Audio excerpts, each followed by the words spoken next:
What's up, guys? How's everyone doing? I have not streamed in forever. I hope my computer's doing all right here. My laptop is certainly not doing all right. How's everyone's week been?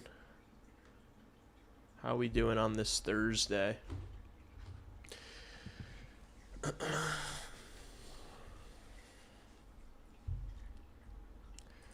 I want to talk. Pronman. I put out a video today going over Corey Pronman's U23 pipeline rankings. I want to talk about a few things. I want to flush out some stuff and have some convos before making another video. I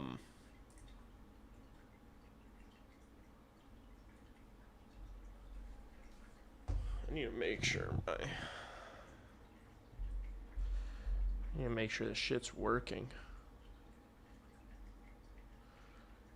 Yeah, here comes the rooster.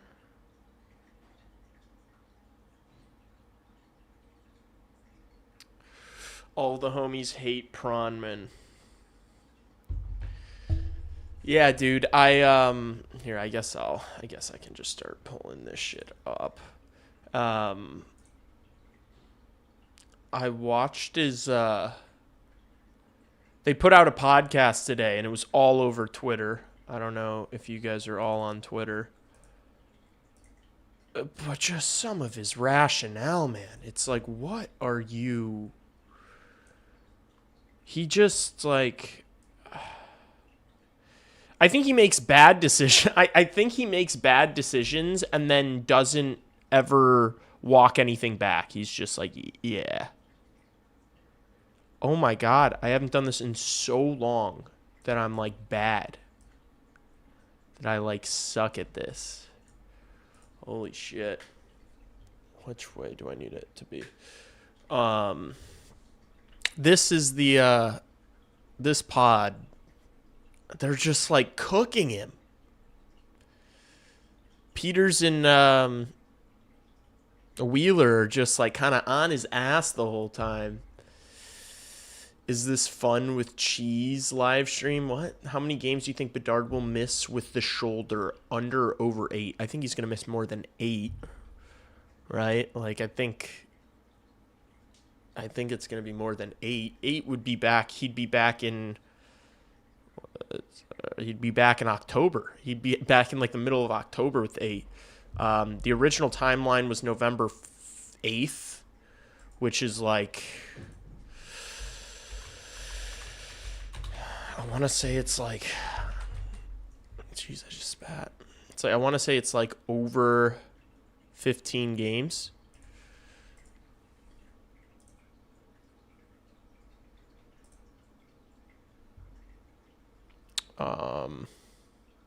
One, 2, 3, 4, 5, 6, 7, 8. 8. So yeah, 8 would be October 16th or 15th. Sorry, I can't see. October would be 8 games would be October 15th versus Winnipeg. 9, 10. This is nice that there's this big ass stretch here. 11, 12, 13, 14.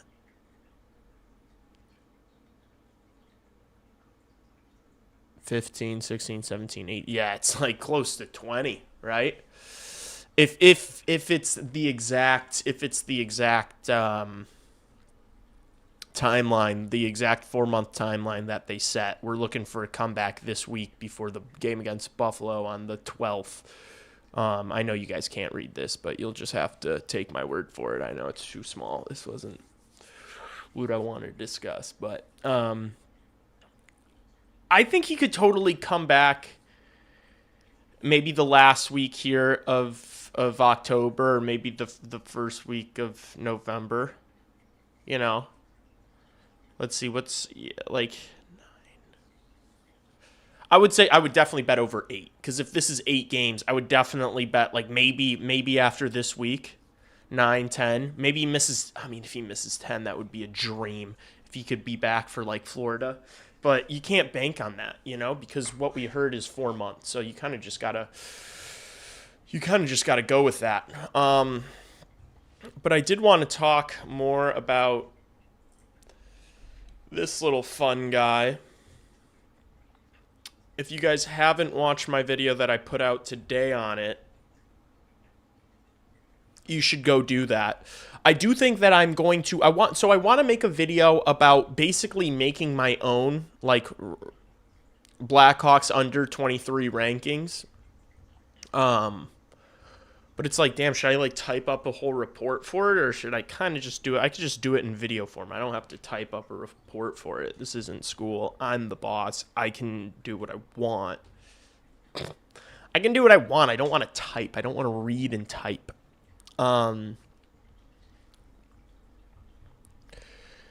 This was ass. Can I be honest? This was ass. Bedard 1, Frendell 2, Kanserov 3, Nazar 4, Nestrasil 5. I do think that, like, it's just so weird how he balances, like, projection and like, guys who have proved it. Like, I think that's why the Nick Lardis thing is rubbed people the wrong way, because he's already done it. Like, he's already started proving that he can score in the NHL and can, like, play at the NHL level. Whereas, some of these guys above him have never played in the show. Like Nathan Bain has never played in the NHL. Samuel Alari is like, this one was like so funny to me that Samuel Alari is this high up. And in his report, if I remember correctly, he's like, he's not really good at anything. He doesn't quite shine at either end of the ice, but is good enough to have a real shot to make it. Really? So that guy, the guy who is just, he's not really great. He's not good at anything. He doesn't shine anywhere, but he's got a shot to make it, is 3 spots higher than Nick Lardis, a guy who is, scored 10 goals in the NHL in 40 games. It's like, what are you doing? Rage bait used to be believable. I give Kyle Davidson a C- summer moves grade. Why is that? What's up? What's up, Asensio?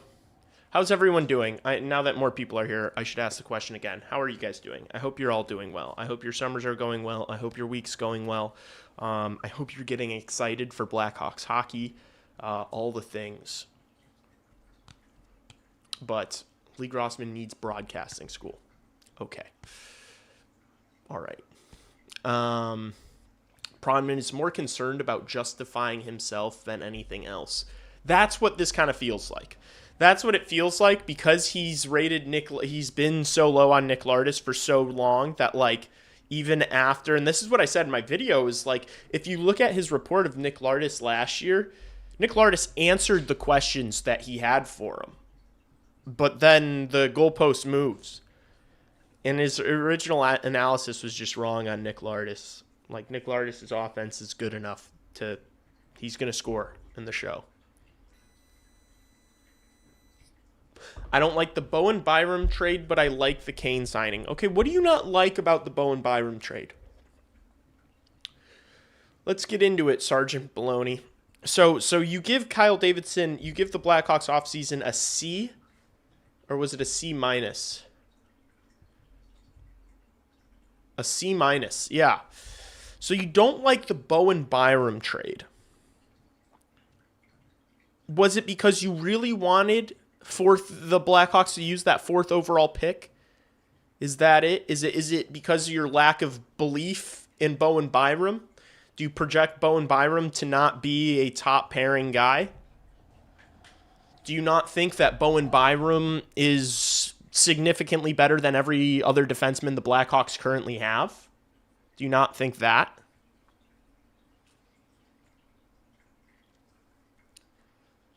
No elites for Bedard is wild on this core list. What do you mean? No elites for Bedard. Above NHL average. Puck skills, high end. Hockey sense, high end. Compete above NHL average. Literally all of his shit is high end. And his skating is actually high end now. His skating is in like the 97th percentile of the league. So, I mean, unless you're talking about like 15 players having high end skating in the NHL, he's got high end skating. We gave up Louis Crevier and 4th overall. I was having this conversation today in a group chat I'm in on Twitter. I am so sick and tired of the Louis Crevier discourse. This guy was a friendly giant, okay? He had a heavy shot, he was a big body, and he could move well for his size. He did not impose his will on players. He was nightmarish defensively in transition. Like when teams, he was just so easy to get around and beat. It felt like, how many times do we, like, I just close my eyes and I think about Vlasic and Crevier defending the rush and just an attacker going to Crevier's side and getting around him so easily. He didn't keep guys away from his net. He laid some hits, but he wasn't like a fucking hammer. He was a third pairing defenseman. He's a third pairing defenseman. Bowen Byram's going to be a top pairing guy. We're talking like you can get good third pairing D. A third pair D is very easy to acquire. You can get those anywhere. You know, like Ian Cole is a good third pairing defenseman. They just got him for nothing.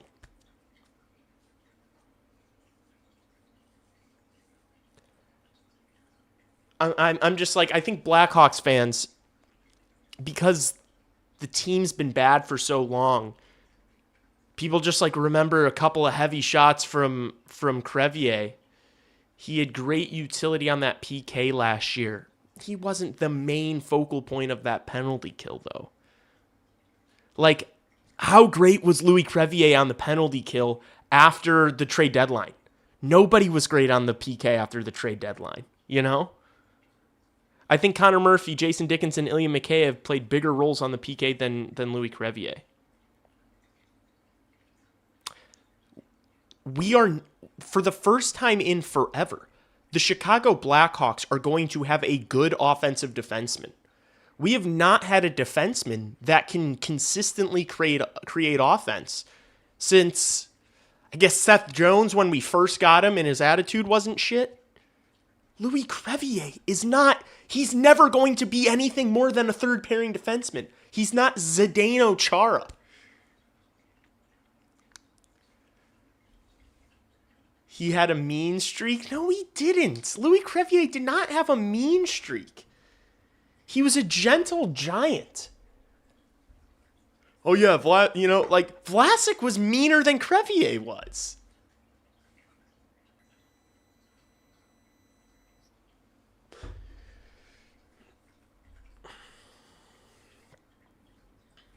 The way I look at the Bowen Byram trade is that if it was going to be the Chicago Blackhawks or the San Jose Sharks getting him, and Louis Crevier is the thing that tipped the scale to make the Chicago Blackhawks get him, I'm taking that. I'm putting that in without question. You know how many deals NHL GMs blow up because they're nickel and diming over like third round picks? They're arguing over very low quality assets. If Louis Crevier is the thing that's like too much for you about that deal, I understand. Like if your gripe is, 4th overall is like too high, although clearly this draft was much lower quality than other drafts. That's why we saw 2 top 10 picks traded in the same draft for the first time like ever. But if that's your argument, fine. Louis Crevier is not like, guys, we're going to watch Bowen Byram in this first 10 games of the Blackhawks and be like, Louis Crevier who? Louis Crevier who? Bowen Byram is so much better of a player than Louis Crevier is. It's not even close. It's not. Bowen Byram's going to play PK. Like, he's going to do everything. You might wonder what level he's going to be able to do some of the defensive stuff. But we're actually going to have a power play quarterback. Guys, Connor Bedard was playing as the defenseman on the power play. And we're talking about Louis Crevier. Like, what are we doing? What are we doing, guys? Content's been fired. Thank you, bro. Appreciate you. Byram is here, and any D-man we drafted was going to be 2-3 years away. It wasn't going to be Lev Shinov or Korchinski rush job. We needed a surefire thing. We couldn't, guys. Did you really want to roll the dice on another defenseman? Look who ended up going 4th overall. It was fucking Daxon Rudolph, bro. Another fucking big tooly defenseman. Did we want another big tooly defenseman to just play the odds game again? We've got Levshinov, we got Korchinski, we got Rinzel. Do we just want to go back to the well and just, this time it'll work? Get the guy who's going to make the team better now. You got a power play quarterback. You got a number 1 defenseman. Maybe he's not a great number 1 defenseman, but he's going to be a number 1 defenseman on this team. Regardless of if Bowen Byram's going to be like a high-end number 1 defenseman, the Blackhawks now have one. He is going to be a number 1 defenseman for the Chicago Blackhawks in the sense that he's going to play over 25 minutes a night, and he's going to play in every situation. We can sit here and talk about and speculate whether or not he's going to be good at it, but he's going to be better than everything else we have. It's going to be so much better watching Bowen Byram on the power play instead of Artem Levshinov or Sam Rinzel. Now those guys don't have to worry about offense. Now those guys can take a breather. Hey, Artie, Rinzel, just focus on the defensive side of the game. Work on getting pucks out of your zone. Work on retrieving pucks and making that first pass, right? You don't have to worry about your shooting mechanics. You don't have to worry about your offensive production. We've got a guy for that. Just stop drowning in your own end, all right? Just stop drowning. We get Bowen Byram. Then we get Patrick Kane, who is not a long-term solution in the top 6, but he certainly is a short-term. I'm not even going to talk about the vibes of Patrick Kane coming back. I'm just going to talk about Patrick Kane, the player. We get a short-term solution in the top 6. We get Connor Bedard signed at 5 years, $15 million. Carlson and Celebrini both signed for over 18. Bedard over 3 less than both of them. We get Jordan Greenway, Cole Smith, and Ian Cole to help for the penalty kill, to help for, defensive situations when you got a D-zone draw. You've got more guys that you feel confident putting out there so that these young players don't have to shoulder as much of that burden. You're kind of making up for that loss that what you're losing in Ilya Mikheyev and Jason Dickinson and Nick Foligno and Connor Murphy at the trade deadline. You're making up with some of it. They're not going to be as good as those guys. If you've watched my videos recently, I've talked about how I think there could be a slight regression defensively. I think this team is probably going to allow more goals than last year. But wow, are we going to score a whole lot more? We're going to score a lot more goals. Okay, I want to start. Let's start brainstorming. Help me flush out some ideas. I'm going to make my own version of this. I'm going to start throwing some stuff out to you. You guys let me know. I want to see everybody on here.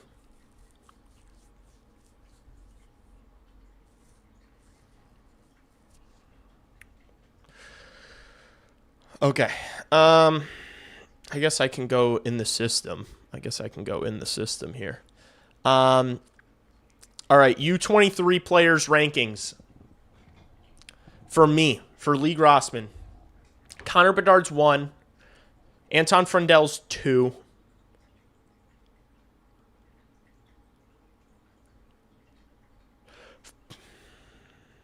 Frank Nazar's 3 for me. Roman Kanserov is 4.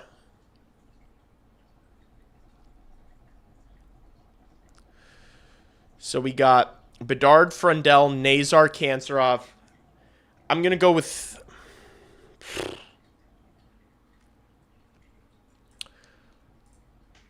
I'm between Levchinov or Lardis.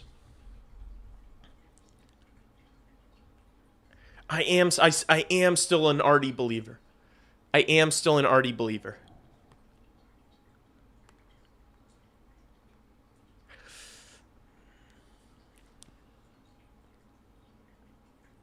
But what can Artie be? If Artie is a third pairing, two-way defense, or third pairing, if Artie is a number 3, let's say he's a second pairing guy, a two-way, big, physical, can move, number 3. If that's what he is, do I value that, or do I value Nick Lardis, a scoring winger who I believe can score 30 goals if he's in the top 6, 25, 20, 25 if he's in the middle 6 or bottom 6? I think I got to go with the defenseman. I'll say Artie, what am I on, 5? I'll say Artie 5, Lardis 6. And now we start getting into guys that have proven it versus projections.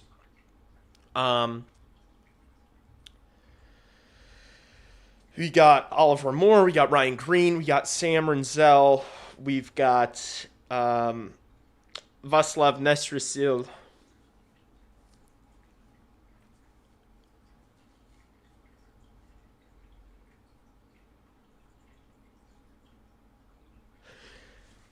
I'm gonna to keep it consistent. I think Sam Renzel is another middle pairing quality, two-way, big, mobile defenseman. I think I'm going Sam Renzel at 7. I'm going to go Vaslav Nestrasil at 7. I think Nestrasil would maybe go lower than Renzel, but I think what's so intriguing for me about Nestrasil is that he provides something that we don't have a lot of, which is good along the walls, size. He's got a little grit to him, but then he's just got high-end skill to go with it. He's not the best skater because he is so damn big and long, and so that's still a question mark, but I think he could be a complimentary top 6 or middle 6 forward that does a lot of very important things for you.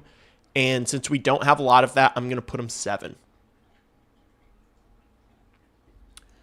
Artie stretches where he has been 1D. Lardis has not had that same upside. I do not think Artie has had stretches where he's been a number 1D. He's shown good flashes, but even in games where he shows good flashes, he does something stupid.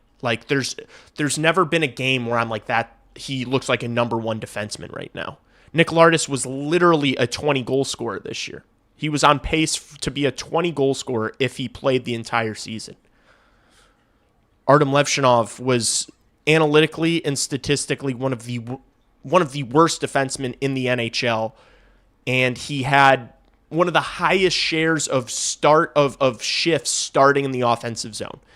He had extremely sheltered minutes and still struggled. Artie has proven less than Nick Lardis has at the NHL level.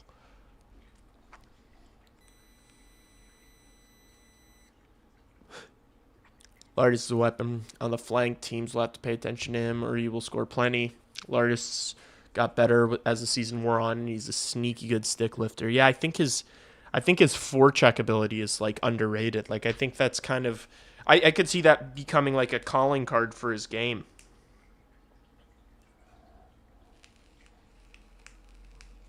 Van Acker. I think Van Acker is like Roman Kanserov, but worse. I think they do very similar things. I'm sorry, I'm not like, I don't rate an overager. Van Acker scored 40-something goals as an old man in the OHL. I don't rate that as highly as Roman Kanserov, who scored 40 goals in the KHL, or Nick Lardis, who a year previous scored 70 goals in the OHL. You know, like, I don't know if Van Acker, he's like a middle six complimentary forward, I think, who I think does very similar things to Roman Kanserov, just nothing better than Roman Kanserov. Like, I liked Nathan Bain's game more than Van Acker. I personally like Bain more than Van Acker.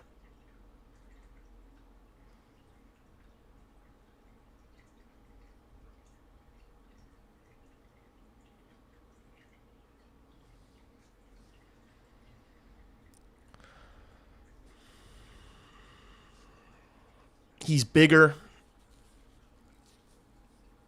He's a right shot. I don't know.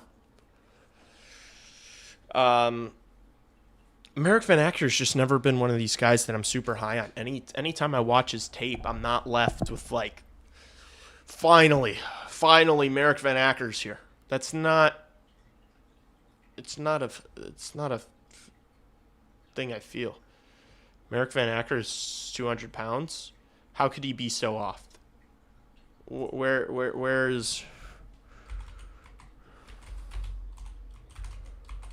have you heard that Van Acker is 200 pounds?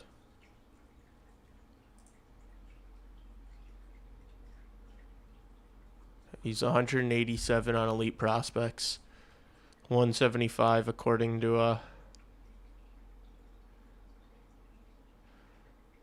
our buddy Corey Pronman.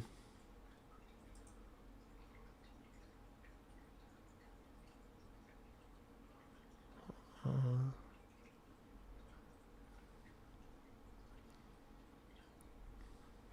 187 pounds. No one has him listed as 200. He's not listed as 200 pounds anywhere.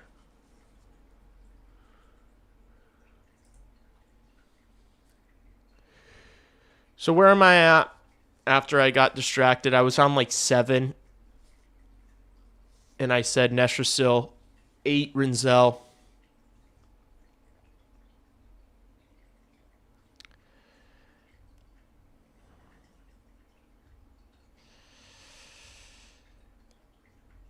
Nine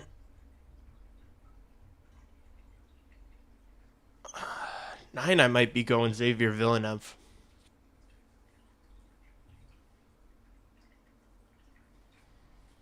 I'll go Villeneuve 9.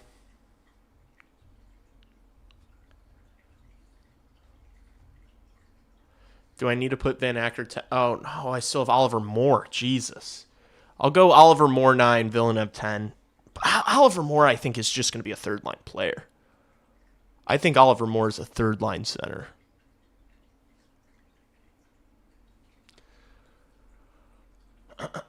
Van Acker is 200 pounds. I wasn't impressed with Van Acker. High hopes for Bame as a depth scorer. Yeah. I think Bame and Van Acker are both like third line, peak second line complementary depth scorer guys. I think the Blackhawks have a ton of that though. We're watching different tape. I mean, what do you Brantford coach says he's a power forward? I'm sure his Brantford coach loves him. I'm sure the Brantford coach loves him. He was on an all-star team. He was on an OHL all-star team. I'm supposed to be impressed. How old is the kid?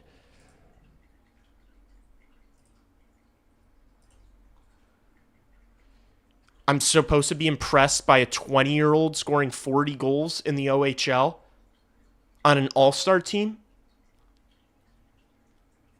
What we have so many prospects. Heinrich, like whoever's super bullish on Merrick Van Acker, who do you think he's better than?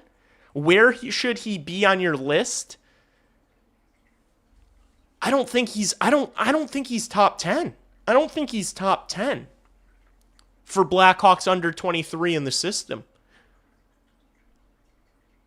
Who should he be higher than?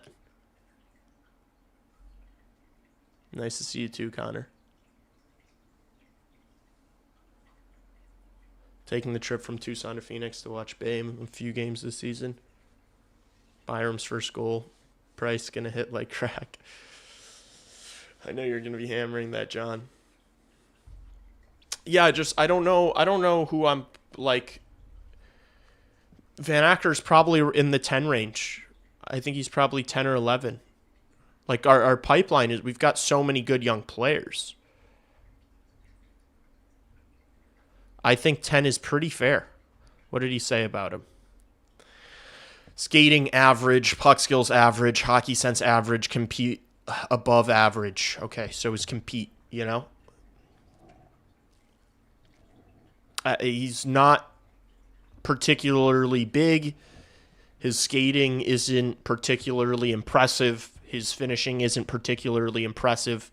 He's got a nose for the net. He's got a decent IQ. Like, what is he great at? You know, you need to be great to be a good NHL scorer. What is Van Acker's role in this team, and who is he playing over? Like, if we look at the Blackhawks starting like their top 9 next season, who is Van Acker playing over? You know, unless these guys like all really, really suck on the forecheck, you got to add Connor Bedard in there too. Think about Connor Bedard in there too. So Frendell down, Nazar down, Moore on the wing, Teravainen probably out. You know, is Van Acker better than Lardis? Do you view Van Acker higher than Lardis?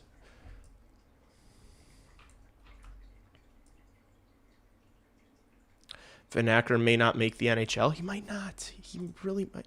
What the fuck? What just happened to my... Hopefully you guys still got me. My screen just shut off. You know, I don't think he's better than Lardis.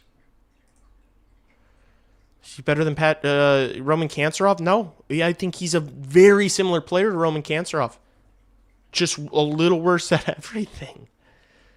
If Roman Kanserov was on that team in the OHL, what would he have produced? How many goals would have Roman Kanserov scored on that team in the OHL? Where he's able to kind of hold on to the puck longer too and play a little more individualistic. I think Roman Kanserov's producing a little more than Merrick Van Acker.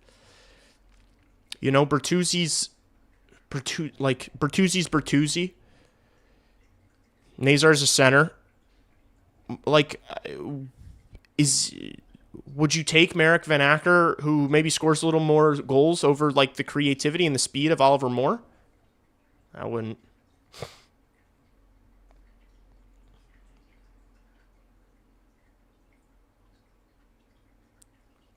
All hypothetical? Well, here's the thing: they're not all hypothetical. Like, we know Nick Lardis can score in the NHL. You know. We've seen these guys in the league already, except for Roman Kanserov. You only have 9 spots. And you only have 6 spots as a winger, you know? He's not a fourth... maybe he's a fourth-line player, you know? If he can really lean into that, like, effort and puck hound and forechecking, maybe he's a fourth-line player. Maybe he's a fourth-line winger. He's not super big. 6'1", 185. He's not massive, but what's one prospect you're big on other than Roman and Anton? I was kind of just talking about it, but I really like Vaslav Nestrasil. I really like Xavier Villeneuve. I really like AJ Spellacy. Like, I think there's a clearer role for AJ Spellacy on the Chicago Blackhawks than I think there is for Merrick Van Acker.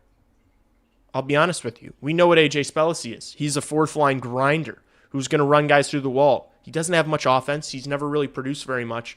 It's not why you have him in there. He kills penalties. He's super fast. He's a great skater. Super athletic. You know? There's a role. There's a clear role for AJ Spellicy. I'd have him probably just outside my top 10, to be honest with you, just because of he knows what he is and he does it well, and he's leaned on by his coaches. Hawks need play drivers. Bedard is truthfully the only other play driver for this young core.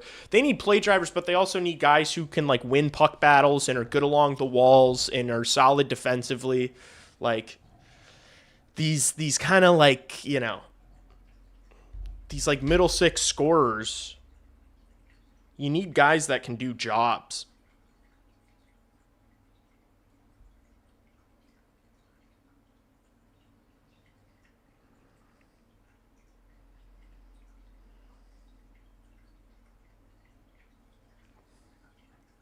So,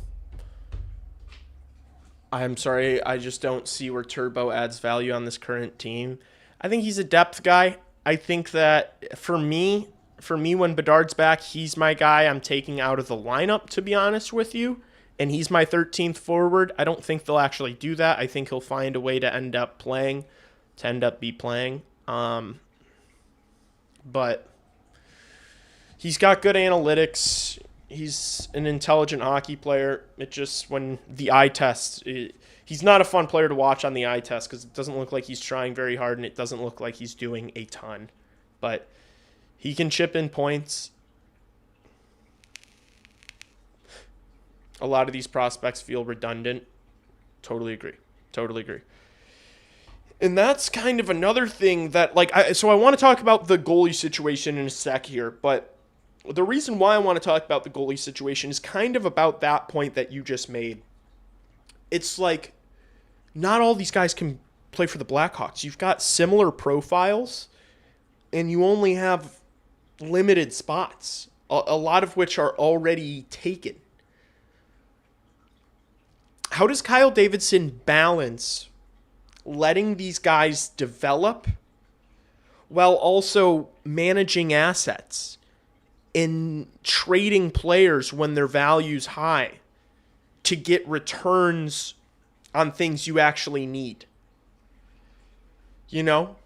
Like, we've seen it with Kevin Korchinski. It's like he's a tooly defender that needs time to develop. But then at some point in that development, he becomes not an intriguing asset anymore. I mean, Exhibit A is... I talked about it in my Corey Pronman video that I put out this morning, but like Kevin Korchinski was 5th on his list for the Chicago Blackhawks last year. In 1 year, he moved down 10 spots to 15. It's not because everybody else climbed, and it's not even because Kevin Korchinski was awful this year. He just kind of stagnated a little bit. You're starting to get an idea of who he is. People don't view him to have this super high ceiling anymore. It's not like he had a catastrophic season. In fact, he looked pretty good at the end of the year with the Blackhawks. But as a general manager, Kyle Davidson's going to have to manage these things. And like, if you want to go out and make a big trade and bring in a top player, you're going to have to start dealing some of these guys. You know? And so it's like, for me, like, I have no problem dealing prospects or middle six depth scorers. I'm sorry, I don't. If the return makes sense, I'm not going to lose my mind if Oliver Moore gets traded because we have Frank Nazar. Like, that's kind of you know?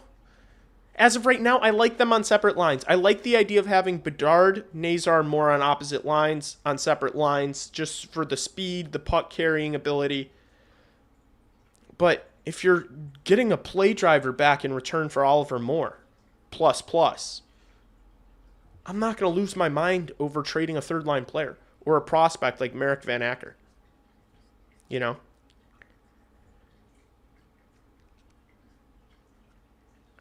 Like, I'd rather trade Marek Van Acker than I would, like, Nestrasil or even Spellicy.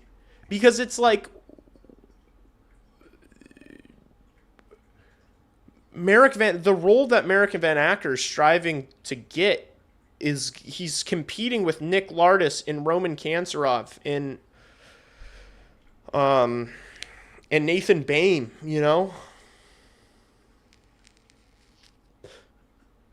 Is he a lefty who plays the left side? He plays both. Where does Merrick Van Acker primarily play? Is he more on the right side?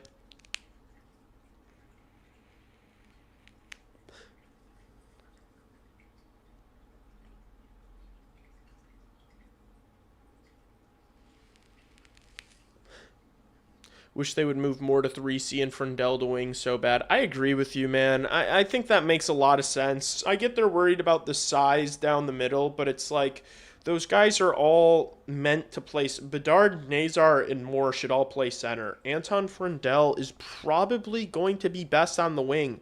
I know that you want your top players playing the most premium positions, but the reality is if you can get more out of Anton Frendell on the wing, you should play him on the wing. And so I would love to see Bedard, Nazar, Moore down the middle. You move Frendell to the top line wing. You know. But if you're going to keep Frendell at center, maybe you play Patrick Kane with them. You know, maybe first line looks like Bedard, Kanserov, whoever. Bertuzzi, Bedard, Kanserov, Green, whoever. Second line, maybe you go Frendell, Moore, Frendell, Moore, Kane. I want to see Kane and Bedard together, but I just have a hunch that it's going to end up being better for the team to play them on separate lines.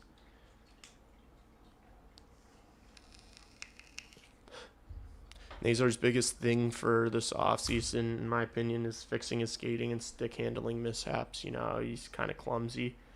Newest Bauer YouTube video, he flubbed the puck 2 times.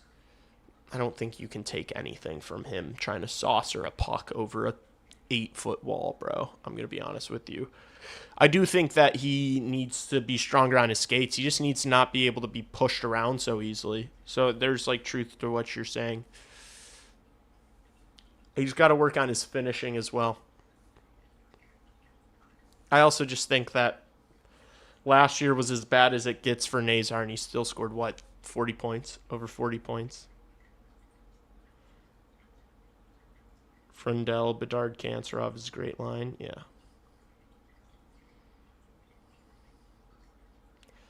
Can you see Teravainen and Donato getting dealt and Boisvert playing 4C? Not to start. That won't happen anytime soon. Maybe towards the end of the year, but I don't know if... I know that Boisvert got bigger this summer, but the Boisvert that I saw at the end of the season, that guy is not an NHL player. Like, things have to change before that guy is an NHL player. Nobody wants Teravainen, except for Jeff Blashill, I'm sure. Nazar's one of the fastest Hawks, just needs to stay on his feet. Yeah. Kane and Nazar, second line with Moore fetching pucks.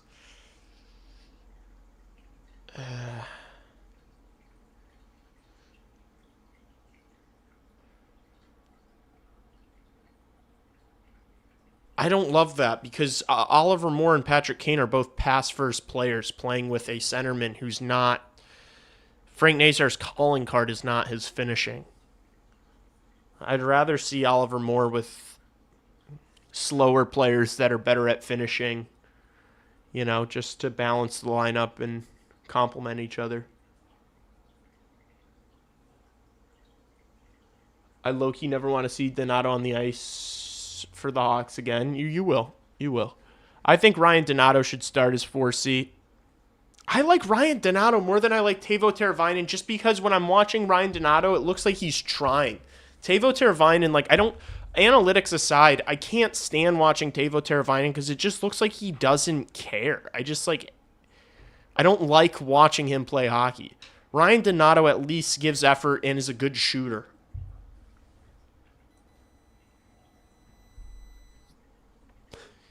You mean Yarmir Donato? Bertuzzi, Bedard, Frundell.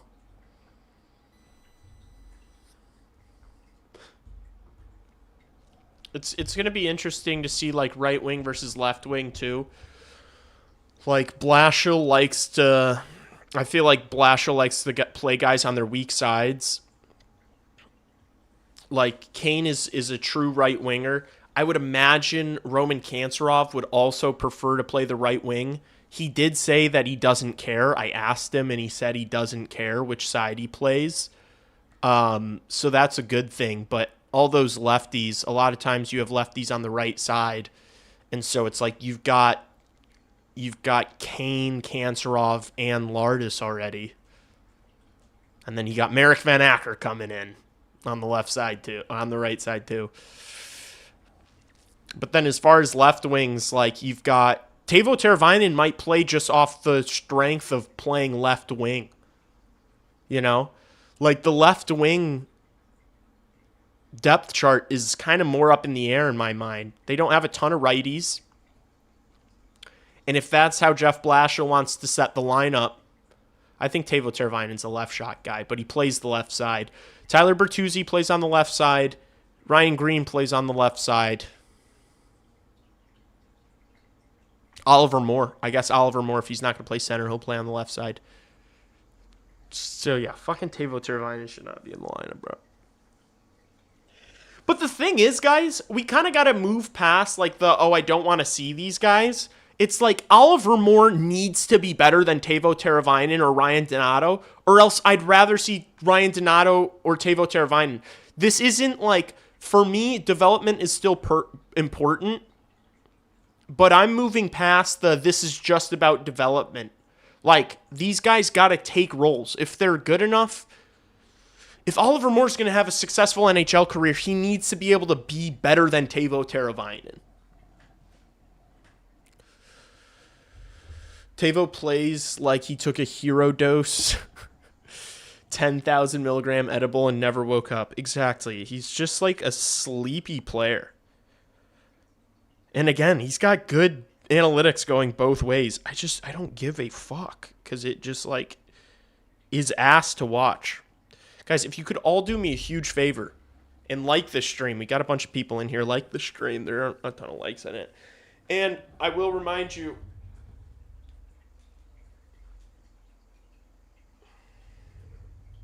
not focusing, but LeeGrossman.store.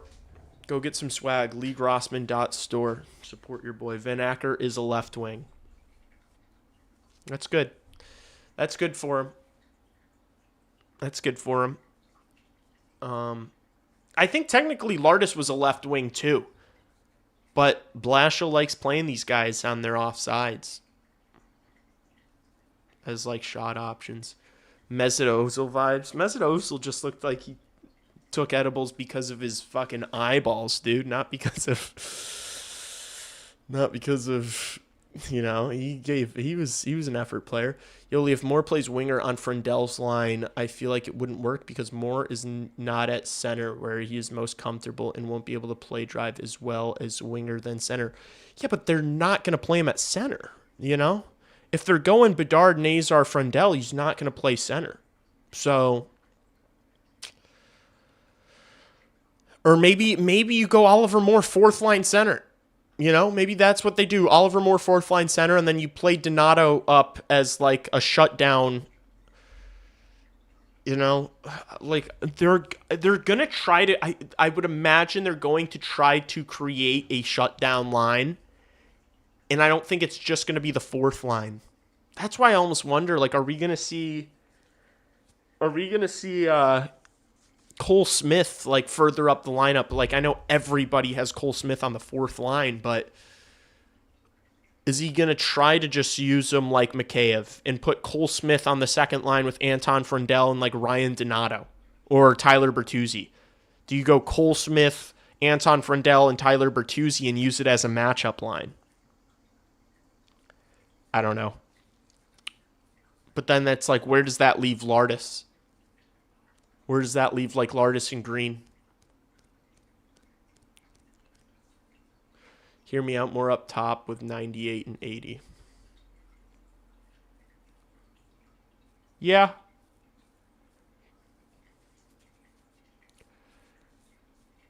Yeah, we didn't see a ton of more with 98.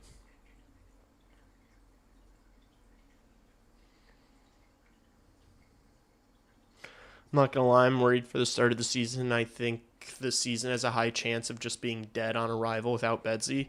I think they're going to be really amped at the start of the year. I think you've got a lot of players with a lot of things to prove. And I think them being a young team, we saw it last year.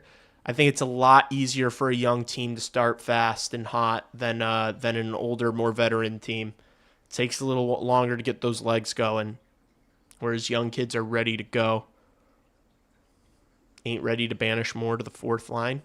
He's gotta go get it though, you know? Like I'm with the amount of players we have, you know, like we're arguing about Marek Van Acker and stuff, and there's AJ Spellacy and Sasha Boisvert. I'm kind of done with like we need like how am I trying to put this? Like I want to give Oliver Moore the opportunity. Earn it in camp, you know? Like you've got so many options now. This is a meritocracy. Whoever is the best should play. If Ryan Donato is better than Oliver Moore in camp, Ryan Donato should be on the second or third line. We need to move this thing forward. We got to start winning games. We got to win games, right? Because I don't think you're going to win or not win a Stanley Cup based on Oliver Moore. I'll be honest with you. Oliver Moore is more replaceable. We need to be within a couple points of the playoffs come trade deadline and make a big acquisition.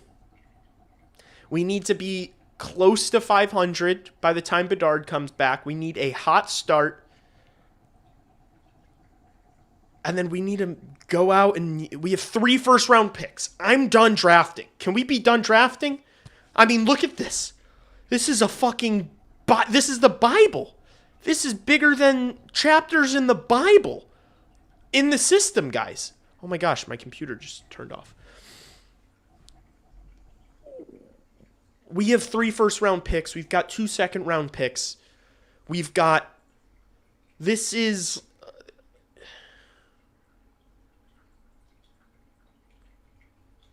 a fucking phone book. Trade, make a big trade. Go out and do it. You've had enough time now. You had all of last year. You're going to have up until the trade deadline. You're going to have camp. You've had time to evaluate these guys, figure out what you like, and trade the rest. Cutter. I did want to talk about Cutter. Not because I actually think the Chicago Blackhawks are going to be able to trade for Cutter Gauthier. I don't think the Anaheim Ducks are going to trade Cutter Gauthier. I don't think they can. I don't think Pat Verbeek can. I think if Pat Verbeek trades Cutter Gauthier, he's going to get fired.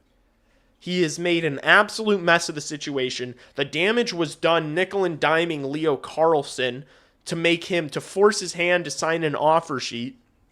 And now Cutter Gauthier is not going to sign for $12 million. There's a very high likelihood that the Anaheim Ducks wind up paying 2 players $34 million. I know the cap's going up, but that is still a problem, and it's going to be a big problem for the next couple years. Anaheim are going to regress massively. That's going to be another team that I think is just bad in the Western Conference. I don't think there's a lot of great teams in the Western Conference. The big, bad, scary guys in the Western Conference that we're actually going to be... Like, it's like L.A., you know? It's like, can the Blackhawks be better than L.A. or Nashville or San Jose? You know? Like, that's who we're trying to beat out for playoff spots here. The West is ass, dude. Anaheim's not making the playoffs. Mark my words, Anaheim's not making the playoffs. They have to trade Alex Killorn or Chris Kreider or both to sign Cutter Gauthier. They're going to have to sign him to at least Bedard. He's going to be asking for Bedard money. He scored 40 fucking goals. He's going to be asking for 15 mil at least. Anaheim's fucked. They're for a couple years. They're going to be fine just because Seneca, Gauthier, Carlson are all star players. Like, the Chicago Blackhawks have Connor Bedard, who is better than all three of those players. Not together, though. The Chicago Blackhawks don't have anybody as high-end as those guys outside of Connor Bedard. They've got 3 guaranteed stars, which you could argue is more important than the depth. Some people would, some people wouldn't. I probably wouldn't. The Anaheim Ducks are going to be good for a while. They're going to be fine. But these next couple years are going to be rough, waiting for the salary cap to increase and waiting for this stuff to all kind of flush out. They need to get Gauthier signed. They're going to have to get Seneca signed next year, I think. Maybe they still have 2 years on Seneca. But that kid's going to be asking for a bag. You're going to have a lot of money tied up in 2 or 3 players. And that kind of makes me, so I don't know if you guys saw this. I tweeted,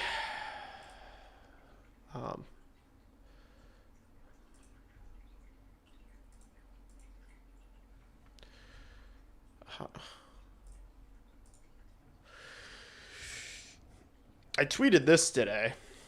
I'm going to be the biggest Will Smith fan this season. You can call me Jada Pinkett Smith.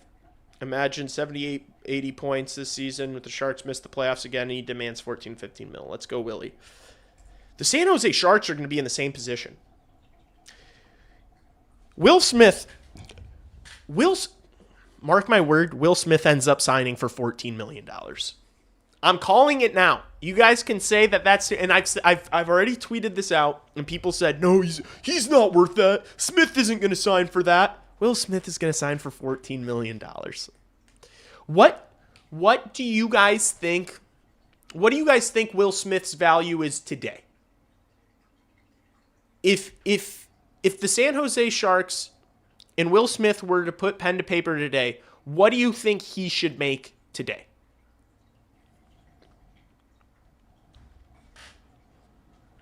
As good as he is offensively, where he was drafted, first line player, as young as he is, given all the contracts we've seen, what do you think he would make today? You know? You might say 9, maybe 9. I'd say probably 10. Maybe a little more. Maybe in the 9 to 11 range.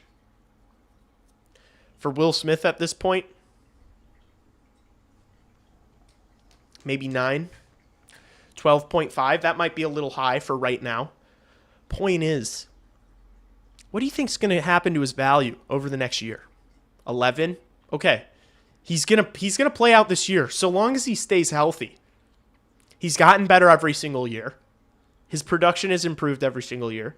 He's going to have another year playing with Macklin Celebrini, one of the best players in the NHL. This time next year, after all the contract, he can wait. He can take as long as he wants. After all the contracts that are going to get given out before then. What? Smith at 14 mil? I'm calling it. I'm calling it. I'm calling it. I think he's going to get that bag, dude. Think about an entire year. The cap is going up again. The cap is going to be going up again. There's going to be more contracts given out the contracts are going to get more egregious. I shouldn't even say egregious. They're just going to get bigger every single year. The cap has been going up $10 million every single year. The cap's going up again. This time next year, they're going to be talking about it'll be $113 million a season from now. I think Will Smith is going to get $14 million. Then at that point, the San Jose Sharks are going to have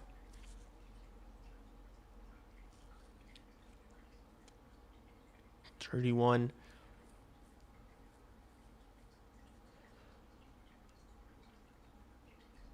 I'm calling it. In a year from now, the San Jose Sharks are going to have $40 million tied up between Will Smith, Macklin Celebrini, and Darnell Nurse. The Chicago Blackhawks, between Nazar, Byram, and Bedard, do the math. We can do the math really quick. Why is hopefully you guys aren't losing me. My Screen keeps turning off. Think about it like that. Think about it like that.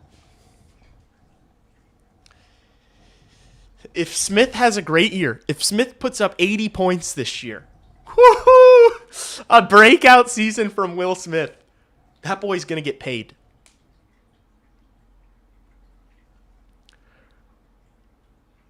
Even if it's like 12th, you know?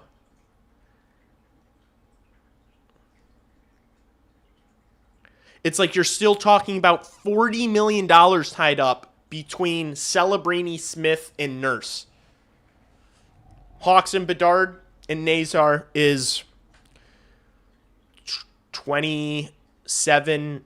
It's like 27 and a half plus. What's Nazar's contract? Is it 7?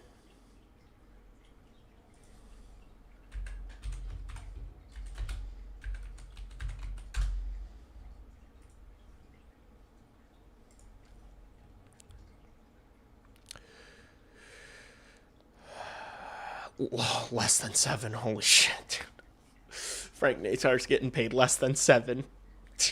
I had people in my chat this year saying, Lee, what's going on with Frank Nazar? He's going to be making $7 million next year. Those three together, $34 million. Nurse, Celebrini, Smith, over 40.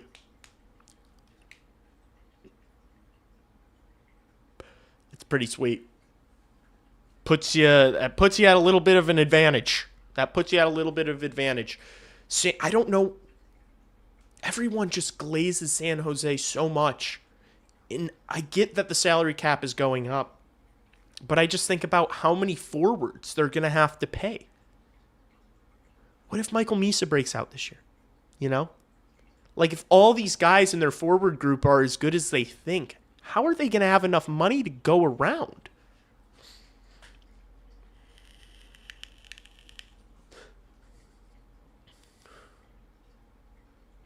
Yoli, will you be there for the season opener? I'm not. Why does this keep happening? My fucking screen keeps turning off, and it's really concerning. I'm not going to be here for...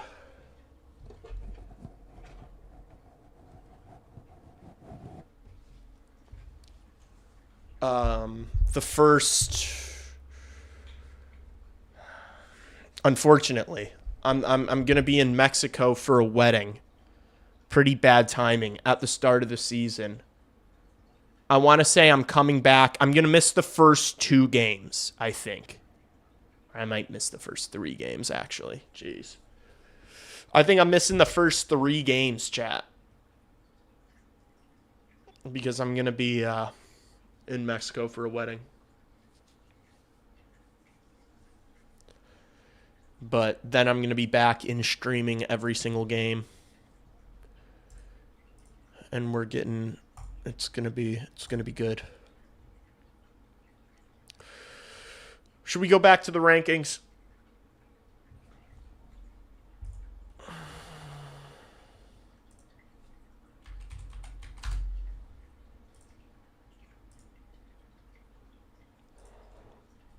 All right.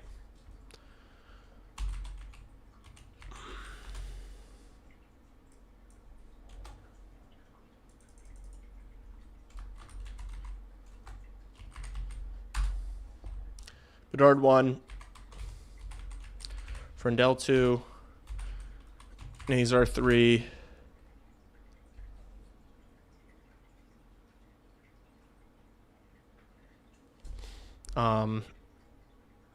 Who was 4? Oh. Kanserov 4. Who did I have at 5? Was it Artie?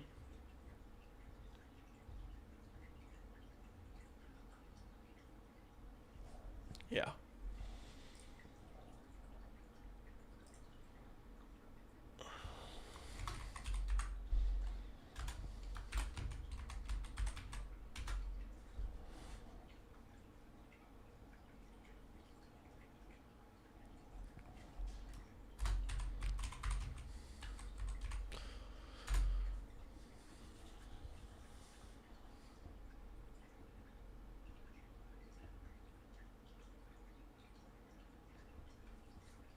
Who was 8? Was Rinzel 8? Rinzel was 8.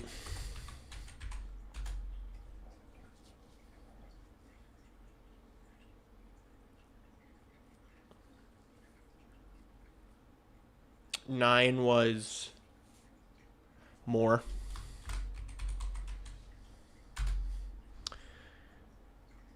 Was 10 Van Acker, just so I didn't get in trouble. Wait, this is my fucking rankings. Here's the thing. I think Van Acker's a better player than Spellacy. But I think Spellacy has a better chance of playing for the Chicago Blackhawks. It doesn't matter. I gotta go.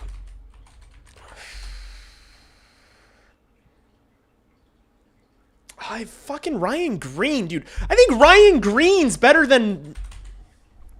I think Ryan Green's better than Van Acker. He's a centerman. He's a centerman. Ryan Green is a fucking center who just scored 10 goals in the NHL. He has more versatility. He can play on the wing. He can play the center position. He's good defensively. I think Ryan Green's... Do I like Ryan Green more than Oliver Moore? No.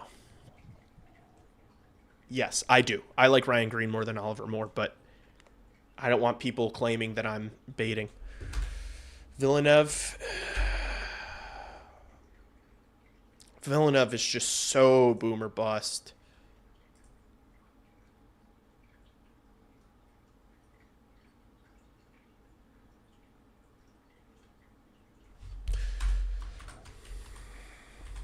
I'll do it. Villeneuve. Then I'll go Spellacy.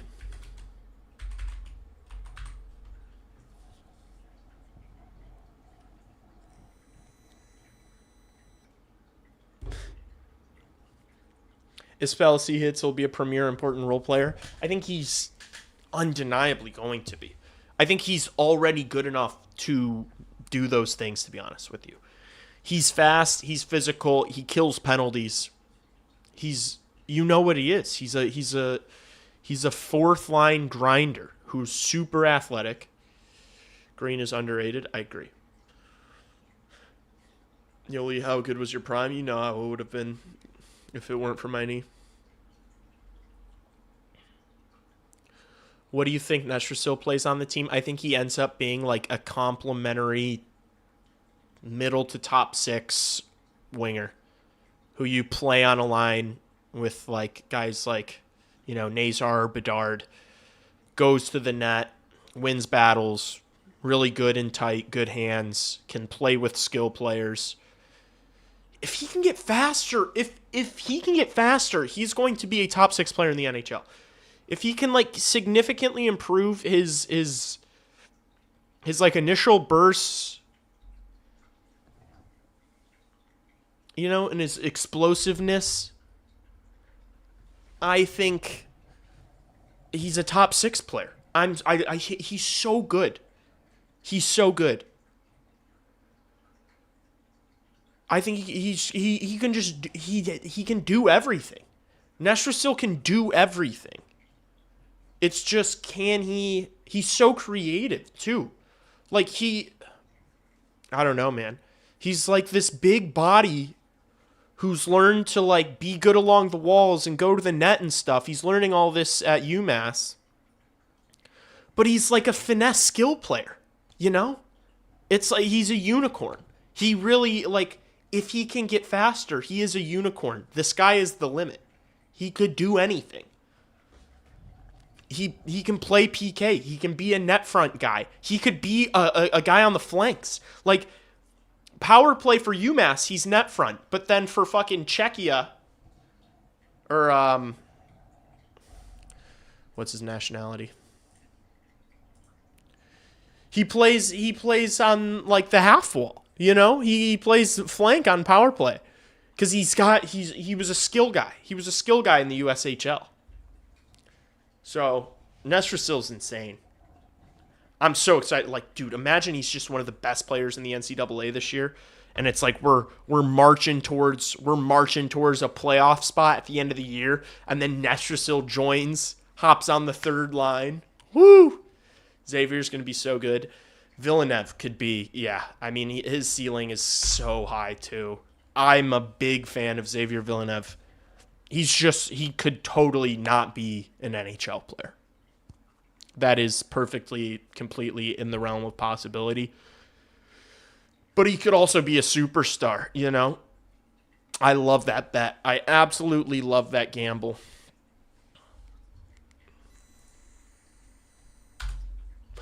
Who's next? Is it Rubric? Who's next? We got Alalari. Oh, we got Bame.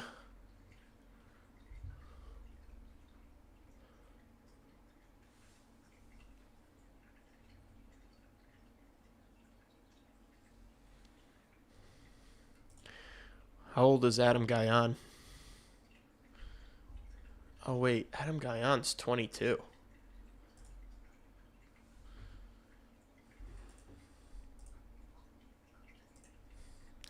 Van Acker, you're getting bumped down again, buddy.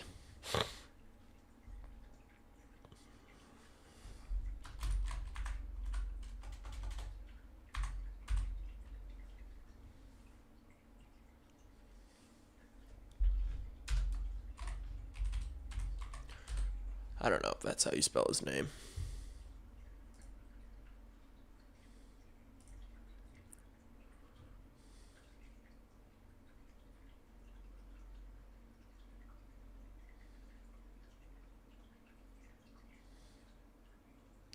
Rubroek. Roek. Not even close. Mason West. That's just dumb. What, for putting Guyon over Van Acker?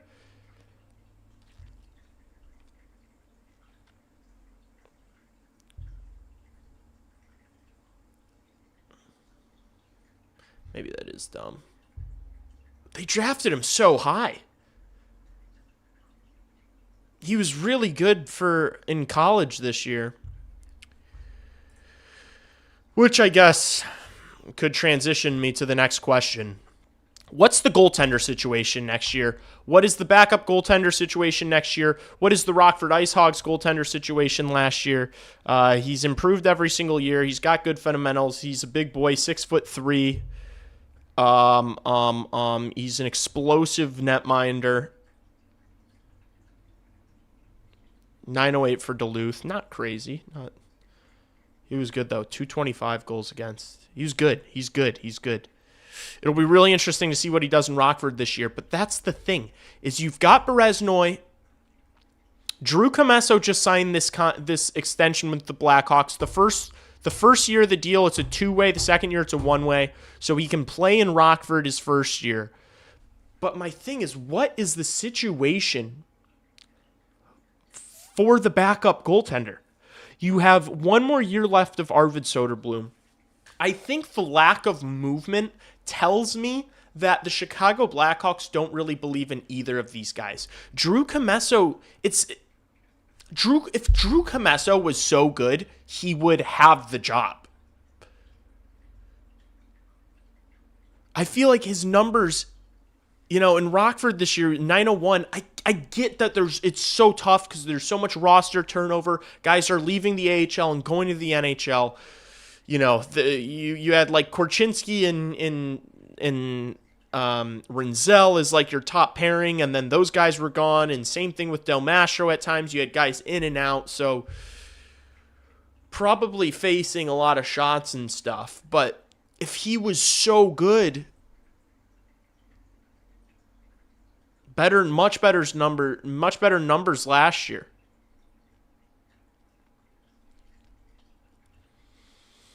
If he was so good, he would have the job.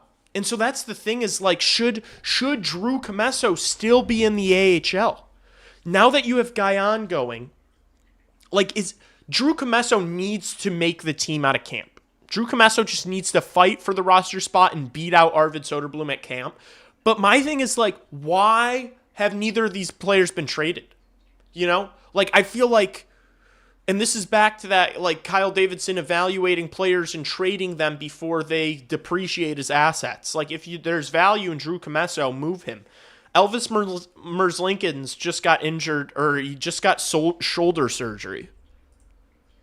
I think that there are teams, you know, and maybe you move Arvid Soderblom. It's not fetching you much because he had some of the worst stats in the league last year. He was 880 save percentage. To be fair, he really bad. Like I was going through Soderblom's stats of like the most amount of dangerous shots faced without getting blocked, and he's like number 1. Like, this guy got left out to dry. He had a tough gig with the Blackhawks, just as bad as they were defensively this year. He's not great. He's a fine backup. He's a below average backup. But like Comesso wasn't a Kyle Davidson draft pick. Kyle Davidson drafted Guyon at the top of this, like early in the second round a couple years ago. While there were good goaltenders on the board, he drafted Guyon. That's his guy. Is Brezhnev just not going to play in Rockford this year? Are you going to go Comesso, Guyon, and just not play Brezhnev? I mean, Breznow's not great. He's not good. But he's still a young goalie that they're developing. And then you got this Karnasky guy who's not going to come over for another year or so. What are Breznow's numbers? Not good. Not good. Not great. Not great. The jungle will eat you up and spit you out, chat. That's what the jungle will do to you. He was also like smoking crack or something this year. He got suspended for like 20 games for crack or PEDs. I don't know what he was getting up to. Russian gas, I guess. I don't know. But yeah, I don't know. Do you just like leave Comesso in the minors for another year? This guy's fucking my age. Is he just going to play in the minors forever? Comesso needs to fight to earn the job. And it's like, if Comesso's not playing in the NHL, it's not because they don't believe in him or, like, it's going to be because they feel like Soderblom's better than him still.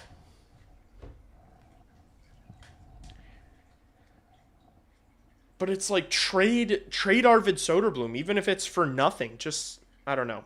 Or maybe you just keep Arvid Soderblom in the press box. The thing is you cannot go Spencer Knight and Soderblom and then keep Comesso with the Blackhawks and not have him playing games in the AHL and keeping Comesso in the press box.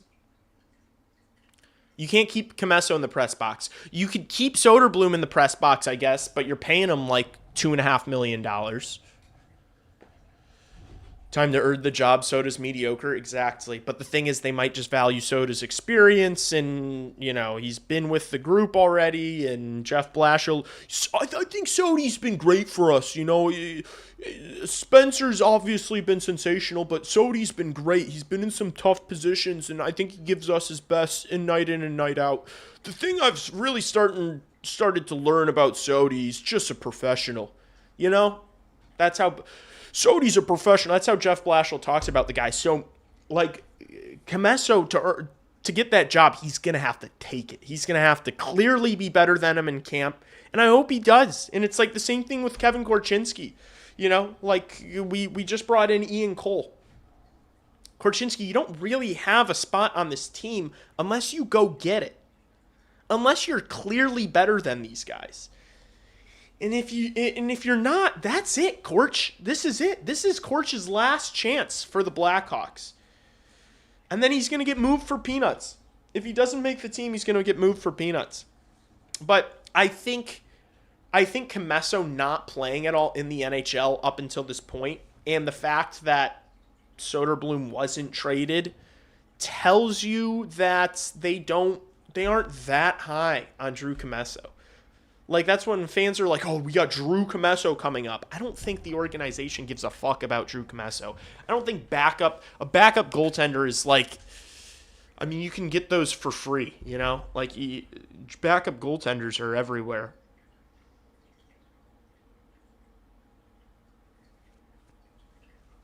This is a great time to remind you guys. I don't know why I just thought of it. LeeGrossman.store. Get your shirts. Get your shirts. Frank Nazar saved my cat from a burning building. I've got another T-shirt that I'm making that I'm going to be putting out that I'm going to be making just a few of. I'm waiting for the sample to arrive at my house. I'll show you guys that soon. I'm excited. Hopefully that arrives today or tomorrow. But we'll see. What's up, PJ? Time to earn the job. I already read that. Korchinski will be a number 6 defenseman by the end of the season. That'd be great, man. But the thing is like, who's...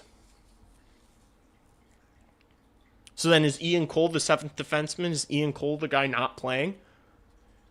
You know, he's going to be like our PK guy. He's going to be our go-to kind of gritty PK third pairing guy.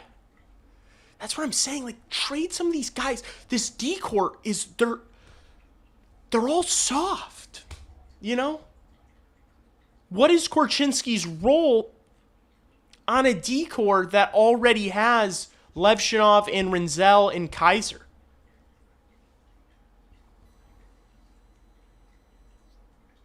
Korchinski only played 13 games last year and 19 the year before because he's ass. Korchinski is not been good. It's not, Korchinski's not like, oh, he just hasn't had the opportunity. He hasn't had the opportunity because he hasn't been good enough in the AHL. If he was undeniably dominating the AHL like you would expect a top 10 pick to, he'd be playing in the NHL. They're not playing him for fun.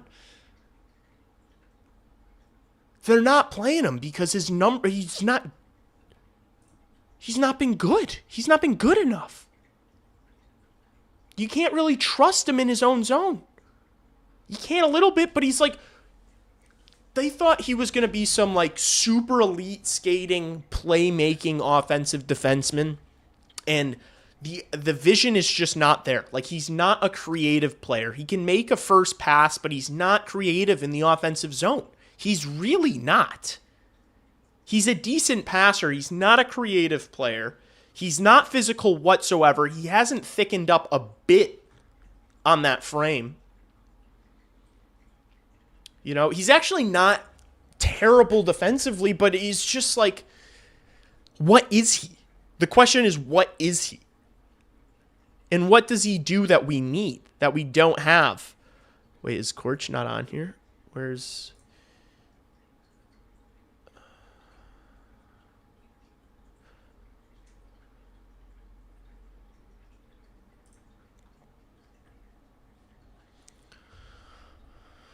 Um, 26 points in 53 games in Rockford, dash 21. It's like, you know? No, he is good. The Hawks sucked. I see a different player than you. But he's good at what? He's good at what? What is Korchinski's calling card? When he gets the puck in his own end, when he's retrieving pucks, he's hesitant. He's a good skater, but he's not like a one-man breakout. It's not like you see him skating out. His best attribute is his skating, and he still isn't at the point where he can just skate pucks out of pressure. He's not there. What is his thing, you know? Sam Rinzel is better at carrying pucks up than Korchinski is. Sam Rinzel's a better shooter, and he's more creative. Korchinski's probably a better passer than Rinzel is. But I think Rinzel's a little bit more creative. He's just so timid. He's so incredibly timid.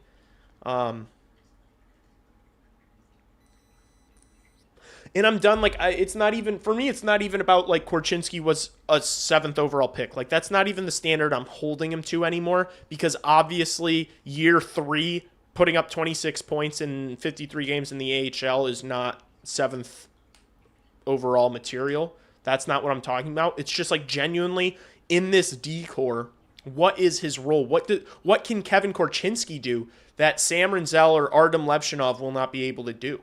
Like, you need defenders to play defense.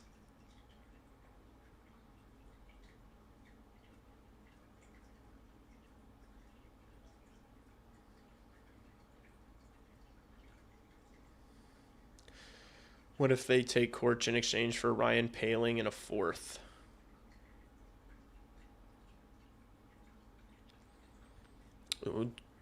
Do we have the... I don't think we have the money for Ryan Poehling this year, though. We don't have much money left for this season. We only have a couple mil in cap space. And for what? Ryan Poehling to play third-line center? Do we not have, like, 4 third-line center candidates? Like, I feel like every single young player in the Blackhawks top 9 fans call it a fucking third-line center. What the fuck? Why does my thing keep... Dude, this is weird. My screen keeps turning off.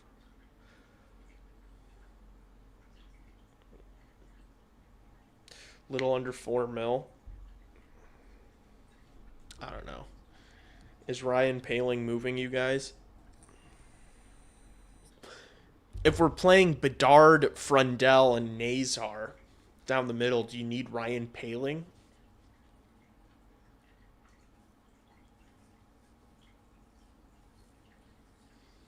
Korchinski can be very good at KHL hockey. Korchinski could also be an NHL... Like, I think Korchinski will be an NHL quality defenseman. I just, with the Blackhawks' current group, you've drafted so similarly. You've drafted big, skating, tooly defensemen that are raw. You drafted too similarly. Like, I think there are some old veteran defense corps that have really solid defensive defensemen that could use a Kevin Korchinski to add some speed and athleticism. Like, maybe you play him on the 3rd pair with a guy who's defensively reliable. You know?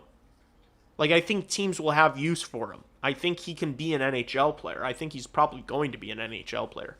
I just don't think he's going to be a great one, and I don't think he's going to... If I had to guess, I don't think he's going to be one for the Chicago Blackhawks. Kyle Davidson went on CHGO and literally said that he had the Korchinski and Del Mastro deals on the back burner. Like that, verbatim. He's like, I don't want to say we had him on the back burner, but we had him on the back burner. They're getting a $1 million prove-it deal, both of them, you know?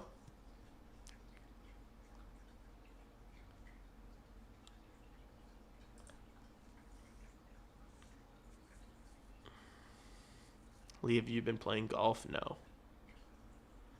We trade Terravine and we get 5 mil cap space. Yeah.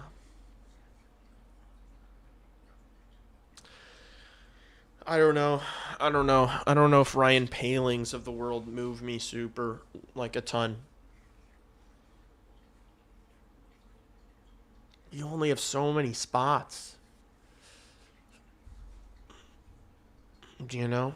We still have Ryan Donato. We brought in Cole Smith for a 3-year deal. We've got Greenway for 1 year. I don't know if you need, like, you've got, these guys need to just take the roles, you know? I don't know if you need a Poehling. Poehling can be forced so you can avoid a guy like Green or Moore playing on the 4th line. I guess, yeah. But then Ryan Donato can do that for you already, though, PJ. Ryan Donato can already play 4th line center and not keep Green or Moore on the 4th line.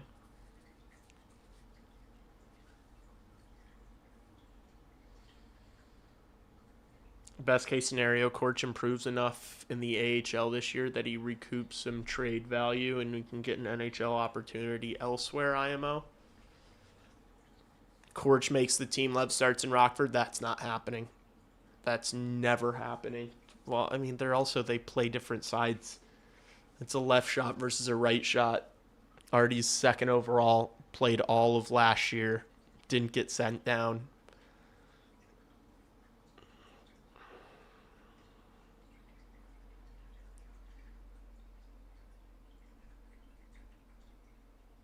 If Korchinski plays, Ian Cole's going to sit out. That's how it's going to be.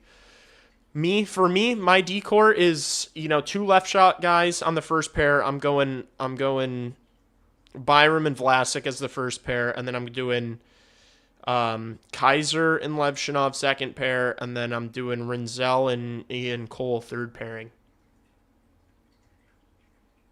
Lee, can we get a video with Mike Bartner and you two have a debate? That'd be fun. I'd do that. Ryan Donato can also score 30 goals. Ryan Donato will never score 30 goals again. Because he's not going to play top 6 minutes. He's not going to play on Connor Bedard's wing. So...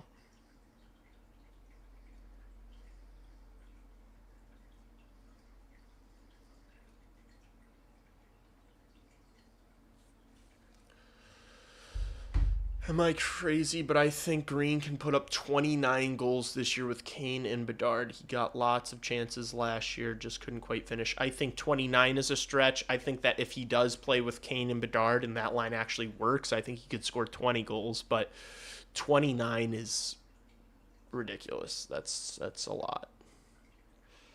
It's too much. And I'm the biggest Ryan Green truther there is on the internet. I don't know, man. I'm optimistic, though. I'm optimistic. It is just like little things like this that I want to talk about. Like the goalie situation to me is very interesting because I think it tells you a lot about how they view Comesso. Like the fact that this guy's 25 years old and is still not in the NHL yet. I think a lot of Blackhawks fans view him as like the future backup, but I think it's significantly more likely that ends up being Adam Guyon. And so, like, if you're looking for, in my mind, if you're looking for prospects or assets that have maybe a little bit of value, a decent amount of value, that are expendable to the Blackhawks, Drew Comesso is one for me that pops into my mind. Because I don't think he is elite. I don't think he's going to be a starter in the NHL. I think he'll probably be like a good backup. Like maybe he is a guy you can give 35 games to, like a backup you can kind of really lean on. But I don't know if he's going to be, I don't think he's going to be a starter. Not apples to apples, but Crow wasn't a full-time NHLer until he was 26. Okay, so we're going to just talk about Corey Crawford in the same sentence as Adam Guyon. Corey Crawford, Antti Niemi, Stanley Cup winning goaltender, yeah, no, not the same thing. Yeah, it is apples to oranges. What was Corey Crawford's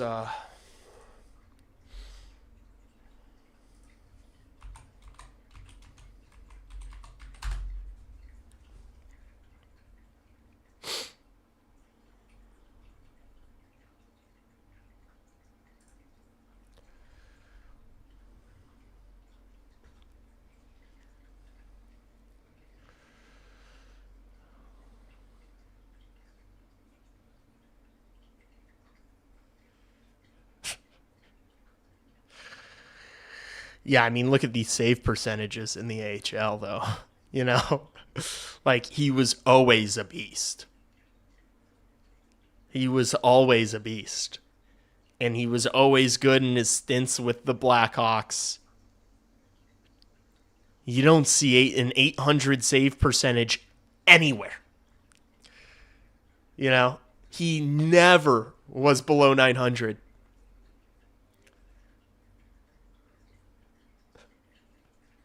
Besides his very first season in the AHL, he was a shade under. He was 898 save percentage. We're not. This is not a Corey Crawford. Drew Comesso is not a Corey Crawford situation. This guy was playing almost 60 games in the A, putting up 909s. You know.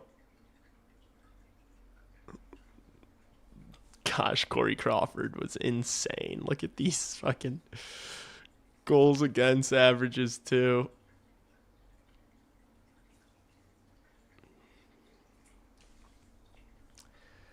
You compare that to Drew Comesso. It's not.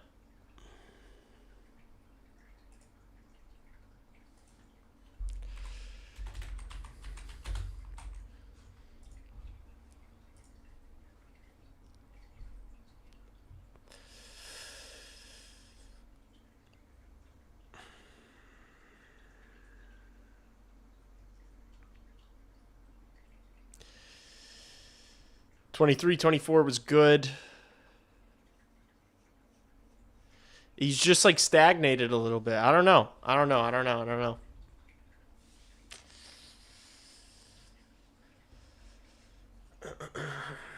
Do you remember Graham Knott? No. Thoughts on the idea of trying Bedard at the wing? No. I am very against. Bedard's a center. Why would Bedard play on the wing? He's a first-line center. I don't understand people's obsession with, like, I don't even know why that's still a conversation. Rewind a year ago, before this past season, maybe I understand people wanting to have the conversation Bedard on the wing. After what we saw this year, why would we be talking about putting Bedard on the wing? And then what? And then who's your first-line center? Is Frendell going to be your center? Like, no, put Frendell on the wing and Bedard as the center. You know, like, why? Bedard's the center.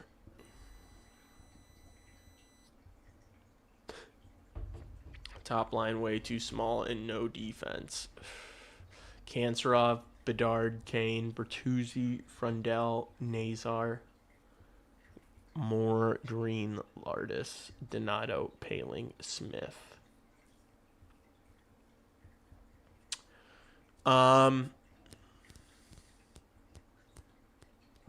Look, I'd love for them to play Kanserov, Bedard, and Kane. The thing is about that line is you need you're asking Roman Kanserov to do a lot forechecking and defensively. And I don't know, that's a question mark, is if he's going to be like that good in that role. But that would be a fun line to watch offensively. I would predict that it's not going to work super well, but who knows? That's why I like, as more and more time goes on, like, I want to see Bedard and Kane together. I want to see it. But if it doesn't work, that's fine. And I think it's more and more likely that Kane and Bedard will be 1 and 2 on first line, second line. Bedsy's fine on defense. Analytically, Bedard is terrible defensively. But that's because he's had to produce so much offense in order for the Blackhawks to win a game. Like, if the Blackhawks wanted to win a game, Connor Bedard had to put up 2 or 3 points, and he was the only person that could create anything offensively, so he had to cheat for offense. If he was going to spend more time in the defensive zone, putting more effort in defensively, the Blackhawks would have been worse. Like, it's... So now, this year, I think with significantly more offensive weapons, you have so many more offensive weapons this year, I would like to see Bedard be stronger defensively. But it's never really going to be something that he needs to be great at because of how good he is offensively. It doesn't... Nikita Kucherov is not some defensive stalwart, you know. If you can score better than anyone, it doesn't matter. I worry our top 9 may be too small and soft. Yeah, there's nothing you can really do about that now. You added some strength a little bit with like Frendell and Kanserov. But yeah, I mean, that's why I'm excited for guys like Nestrasil. You know? That's why Ryan Donato probably will be playing this year. That's why Tyler Bertuzzi's still going to have a big role.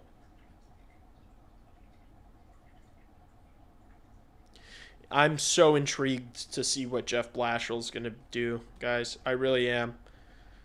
It's going to be so interesting to see the line combinations. I feel like that's going to be a tough job. There's so many options. With Bedard out initially, it'll be a little easier because things will kind of slot into place. And also, it's like this first month without Bedard is going to be a real tryout. It's like you have two tryouts. You have training camp, and then the first month without Connor Bedard is going to be so interesting. Like, if Oliver Moore should be a center, this is a great time to prove it, in this first month. Because I'd imagine it'll be probably Frundell, Nazar, Moore down the middle. Hi from me. Oh, hello to my girlfriend Brianna. Hi from me and Ella. Hello, sweetheart. Greenway will help. I mean, he should. Frundell is not Philip Forsberg or Peter Forsberg. Would we rather see Nazar, Bedard, Kane? I'd rather see him on the wing than as the 3C. No.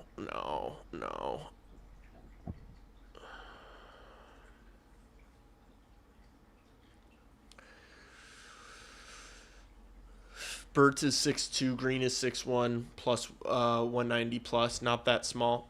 Yeah. Bert's got a little bit of size, Green's got a little bit of size. I think Ryan Donato's over 6 foot. But I do think that as a whole, like last season, I remember we were clamoring for just like some bite, some physicality. It does kind of feel, I mean, they are a softer bunch. But hopefully at the start of the season, it's a completely fresh slate with new personnel. I think they're going to be way hungrier than they were in the second half of last year. They're actually going to be playing for something, especially for the first few months of the season. Hopefully you see more of that snarl just because of like the intensity. Like the games are going to be meaningful. Who's someone you would love to have on the team who's a realistic move? Well, here's the thing is I'm good with the lineup right now. Like, I think the next move, like if you make a move in the middle of the season, it should be to bring in whatever top player becomes disgruntled and available. I'm good with this lineup. Like, I don't care to see a middle six player. I don't care to see a middle six player brought in. You brought in your defensive PK specialists already. You've got those guys. There are a ton of young players that I want to see on the second and third line that, like, I don't care to go and bring in another. I don't think a third line player moves the needle for the Blackhawks at this point. They're not worried about depth. The Blackhawks' biggest issue is, like, top talent, like star talent. They need another one of those guys. And so, for me, I just want this group to go out and play until insert high-end player under the age of 29 becomes available. Then I want to give up assets and go get that player.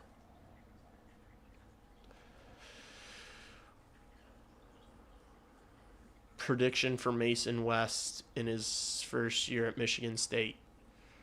I think that he is going to struggle. I think he's going to struggle a little bit. I don't know. I'm not as high on Mason West as other people are.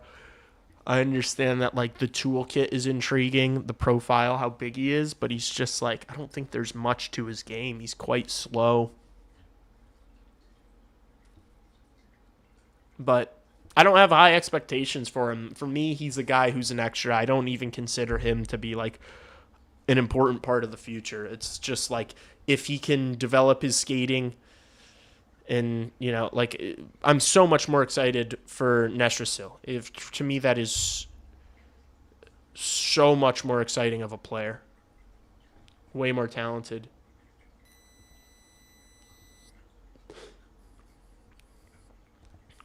Marchenko. Yeah, Marchenko could be interesting if that, if Columbus decides they're going to trade him. Marchenko, I think, would be a great wing option. I think that would be fantastic. I do think you're going to have to give up a lot to get him. I do think the asking price will be high. And I don't know if just prospects and picks are going to get it over the line. I don't think you're going to be able to give up Teuvo Teravainen, a first-round pick, and, Nathan Bain to get Kirill Marchenko. I'm sure they're going to be asking for guys like Lardis or Moore or Nazar or Rinzel. Where's my cat? Good question. I think he's taking a nap outside. Chip, Chip. Chip. Where's my boy? Where's my little baby boy? See if he walks over here. See if he comes in. He's definitely taking a nap outside in the living room. Mason West was a wasted draft pick by Kyle Davidson who didn't know what to do. Nah, I wouldn't go that far either. Just like you could say that Xavier Villeneuve is a wasted draft pick. It's like after you've drafted these many guys and you have these many like projectable middle to bottom six players, you might as well take swings on guys that are boom or bust. It could be like superstars. Like if Mason West turns into a unicorn, great. If he doesn't, it's fine. You still have so many players in the pipeline already. Fantilli pipe dream. Yeah, I don't think Columbus will, like, even if Columbus is going to probably have to trade Werenski. Marchenko informed them that he wasn't going to extend there. They're going to have to trade those guys, but they're not going to trade Fantilli. Like, they're just going to build around Fantilli. Well, if you're going to kind of tear it down and try to get younger and, like, rebuild or retool a little bit, it doesn't make sense to trade Fantilli. The kid's fucking, 21?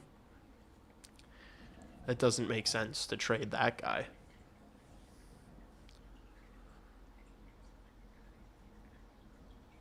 But yeah, that's why I love the Xavier Villeneuve draft pick, because it's like, you might as well take the swing on the. You don't need another bottom pair, middle pair guy,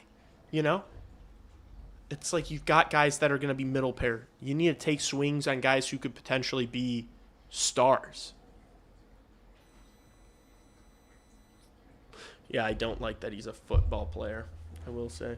What up, Fo?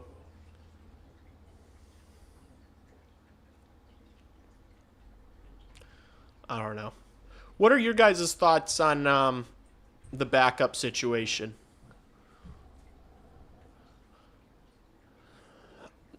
Don't just say you think it should be Drew Comesso. Give me a prediction. Who do you think will start as the Blackhawks backup this year? Do you think it's Comesso or do you think it'll be Soderblom? I would love to get a pulse of what the fan base thinks.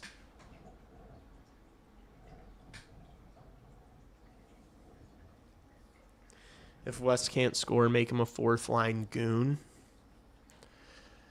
Yeah, he needs to develop that kind of edge, though, He's a big frame. I just, in the games I've watched of him, he doesn't use that frame. Kind of like Louis Crevier, It's like he's big, but it's like I'd love to see him. Soderblom, Scott Darling. A lot of soda. I unfortunately agree with you. I think Drew Comesso needs to be so good in order to earn that. You know what I'm saying? That, I don't know if he will.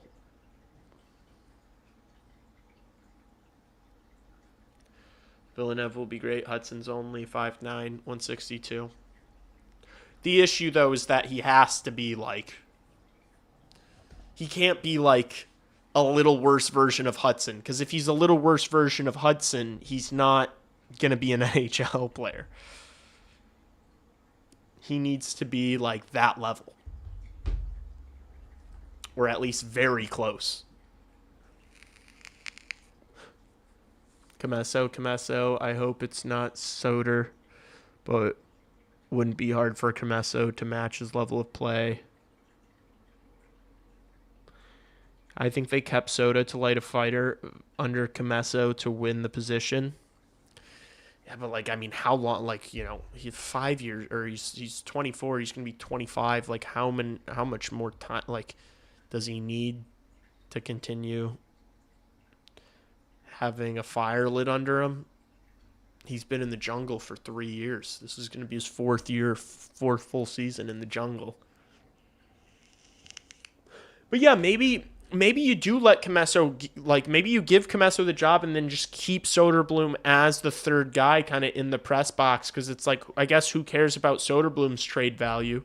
You just can't do that with Comesso. You can't have Comesso make the team and carry 3 goalies and have Comesso be the press box guy, because at that point, he might as well be playing games in Rockford.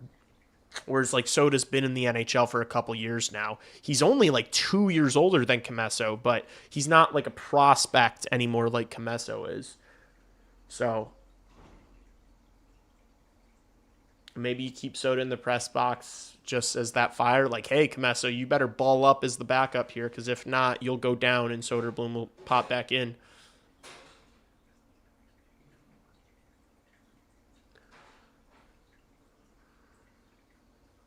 Trouba was not that good the last 2 seasons, and Nurse has never been worth his contract. Enjoy having those 2 guys, Anaheim, San Jose, but I get your point. San Jose, who has those guys? I'm a Trouba fan. I like him more than Byram. You like Trouba more than Bowen Byram. You know who doesn't like Trouba more than Bowen Byram? The San Jose Sharks, who tried to trade for Bowen Byram, lost the race to the Blackhawks, and then got brought in Jacob Trouba. It's like when Katie was expecting for Corch to take Wyatt's spot. Kaiser just outplayed him by miles, and Corch is just not developing quick enough. Same with Comesso. That's a good example. Give Vanacker half a year, and you'll be putting the puck in regularly in Rockford. That'd be great. And that's another thing, is like Boisvert and Vanacker and Spellacy and some of these guys are going to be playing in Rockford. And if they're succeeding and scoring well, it's like, for these guys playing third line minutes, if they're struggling a little bit, like, these guys are going to get called up. It's no more, there's so much internal competition now that there's no more like hand holding or anything. It's like, you're either better than the guy behind you or you're not playing.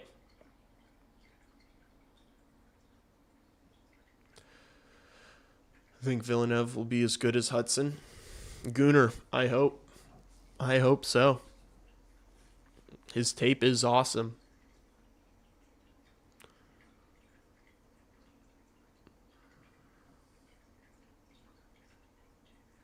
Sharks wanted to give Byram 14 mil. Of course, other fan bases are silent about that. Yeah, of course. They would have paid. They were going to give up a lot for him and pay him a lot of money. Because players are getting paid a lot of money in the NHL now. Guys aren't taking discount deals, Guys aren't. $8 million is no longer an insane contract. What do you think Bedard needs to work on other than defensive play? He literally just needs to stay healthy. He just needs to stay healthy. The rest will take care of itself. He's a superstar. Vanacker will be a top 9 lock by end of the year. I'm going to press X to doubt on that one. I'm going to doubt that Vanacker will be a top 9 lock at the end of the year. But maybe I'll be wrong. If I'm wrong, I hope it's because Vanacker is just so good. I hope it's just because Vanacker is so good and not because Lardis or Moore or Green or Kanserov are like struggling. I hope it's just because Vanacker is fucking point per game in the AHL and is just dominating and taking over. Which, that's not really his play style, but, just scoring a ton, producing a lot. Kyle, judgment on a player talent is dead minus so far. Byram will be what the Hawks need. I like the move being the guy I wanted was gone. Want to bet? Want to bet what? What are the odds? You know, like what? How do you value that? What are you gonna bet me? That Merrick Van Acker is a top 9 staple by the end of the year.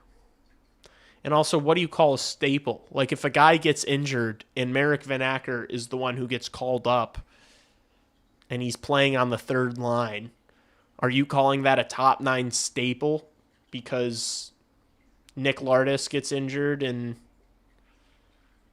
Patrick Kane get injured and so Van Acker gets called up? Like, does that make him a top 9 staple?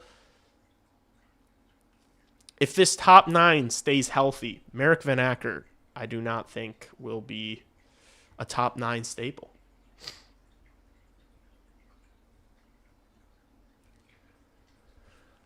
Kyle Davidson will be fired if we are bottom 3 in the West by Christmas. I don't know if he'll get fired, but I think questions will start getting asked. I think his seat will start getting pretty hot. I don't think they'll fire him mid-season, but I think the team just needs one more star who can drive play without Bedard, and we're good. Lots of complementary players on this team. I agree. Kane 26 tape is very good. It's the injuries. Yeah. I think if Kane can stay healthy, he's going to score a lot of points this year. I think the power play is going to look insane. Xavier's tape looks very good, but concerning at the same time. His puck movement is scintillating at times, but he gets knocked down by everyone on the ice. 15-year-olds are knocking him down. Yeah, he's not big. And the thing is it's not necessarily that he needs to get bigger. Like, he's only that little guy is only going to get so big. He's not going to get jacked. He's not going to be a 215-pound defenseman. He just needs to become even more elusive. He needs to, be able to be strong on his skates and hard to hit. Like, Quinn Hughes is not out-muscling guys regularly. That's not his game. If Van Acker makes this team, he would fit perfectly as Betsy's and Kane's left winger.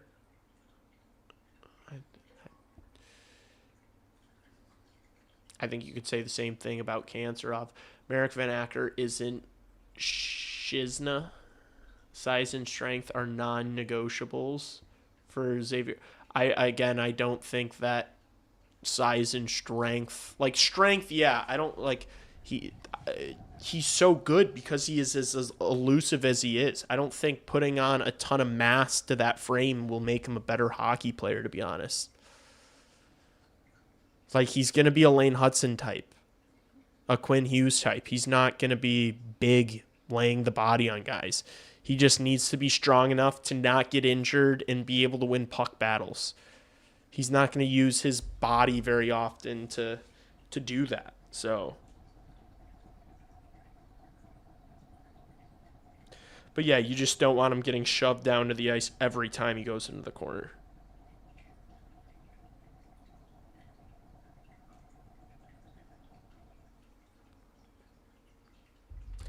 Do you think Levshinov will improve this year? Yeah, I really do.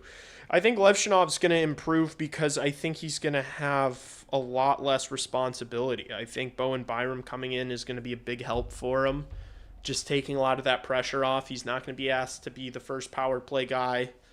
I think Byram and Vlasic will be able to play a lot of minutes, and he'll just be able to focus on the defensive side of the game more, and moving pucks up the ice and the decision making and his and gapping up and all that kind of stuff.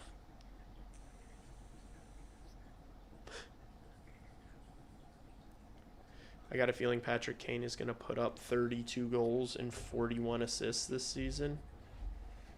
I mean, that'd be nuts. I don't think he's going to score 32 goals, but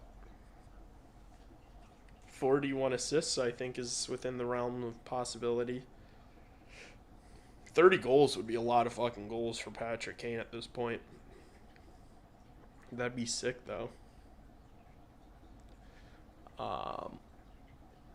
Great minds think alike.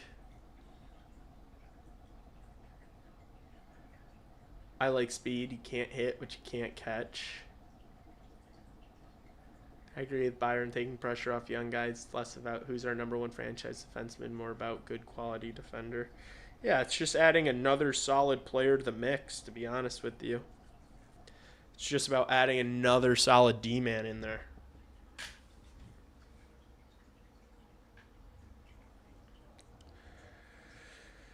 Oh, man.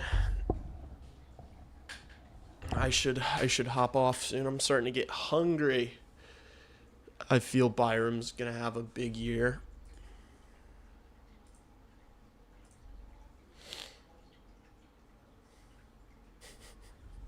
These guys hate me so much.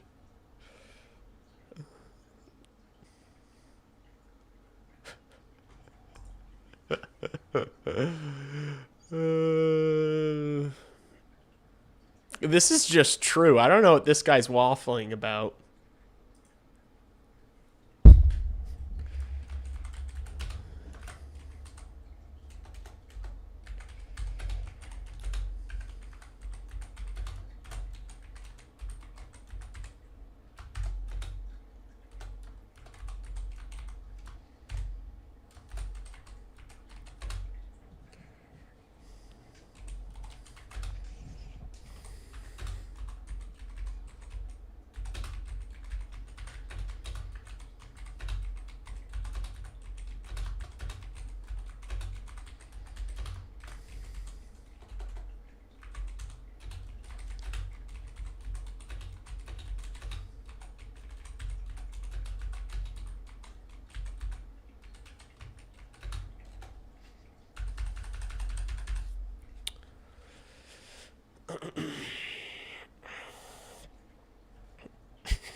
Cook.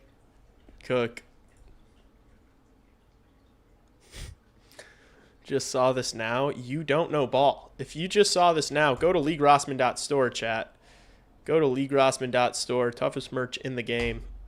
If you just saw that now, you don't know ball. That shit been out, bro. That shit has been the hottest merch. This is what 5+ seasons of rebuilding with only one draft pick who has shown they can play at a level worth 10+ million AAV will do to a man. Bro, what? Just because Nazar got locked down. Smartest Sharks fan. I don't know why. I don't get why they're so upset about this.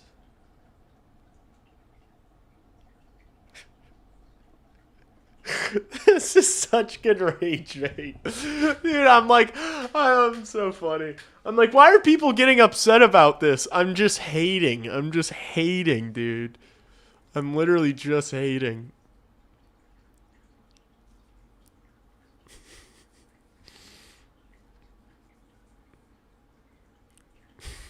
At least you guys can finally admit he sleeps better than Nazar. Oh, he sleeps better than Nazar. He should make twice as much as Nazar is making. Nazar's making around 7. I think Will Smith deserves twice that because he leaps better than him. Wink, wink, wink, wink. I mean, this guy should be, he should be paid as such. San Jose is 30 million space. That guy got upset.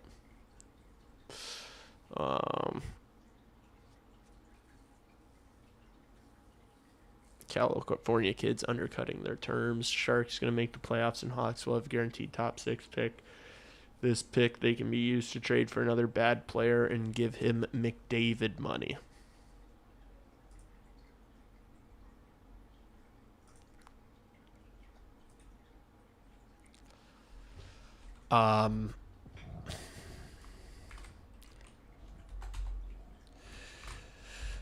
You do know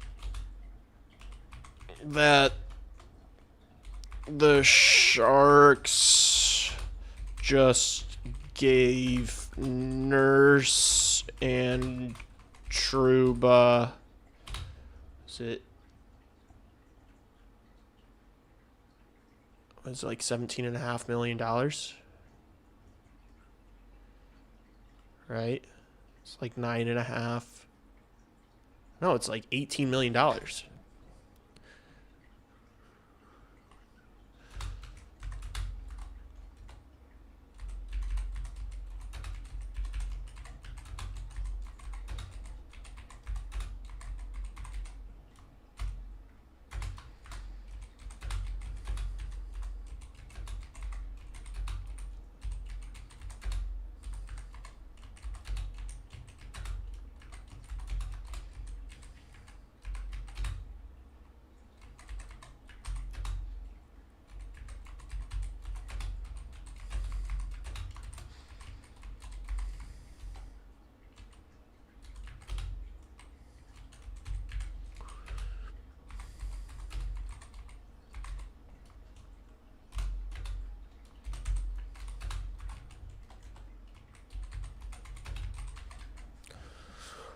You do know that the Sharks just gave Nurse and Trouba $18 million with term, right? You do know that Bowen Byram was San Jose's first option, but the Blackhawks swooped him, right? Just making sure.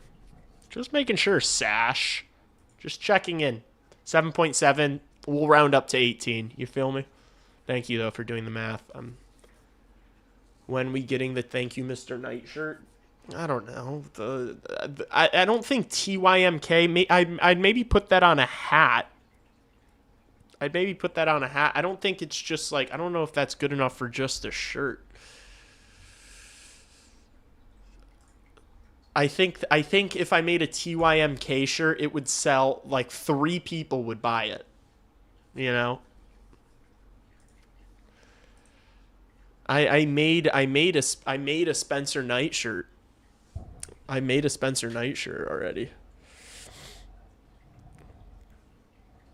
Okay. Bears highlights. What are we doing here? All right, guys. I think it's time for me to make myself some food and get off stream. I do think I am going to make a video going over my Blackhawks under 23 rankings. I do think I'm going to do that.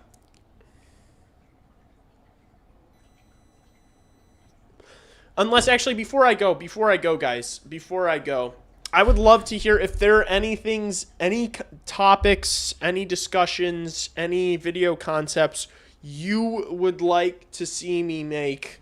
Speak now or forever hold your peace. I would love to know. If there's anything you guys really want to see. If there's not, I was thinking about making a video of that goalie situation, but the more I talk about it, the more it's like, it's not even like, I think it's an interesting topic for discussion, but I don't think that's a video because it's not like I really have a call to action or like something that I think they should do. I'm not like, the Blackhawks should do this. Like, I don't feel super strongly about them needing to trade Soderblom or Comesso.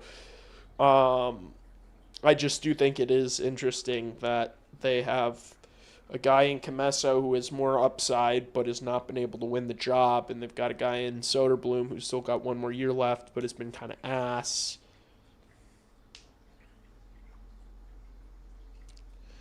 Make a video about Chip. Okay. I don't know if I'm going to make a full YouTube video about Chip. You want to see a Chip video.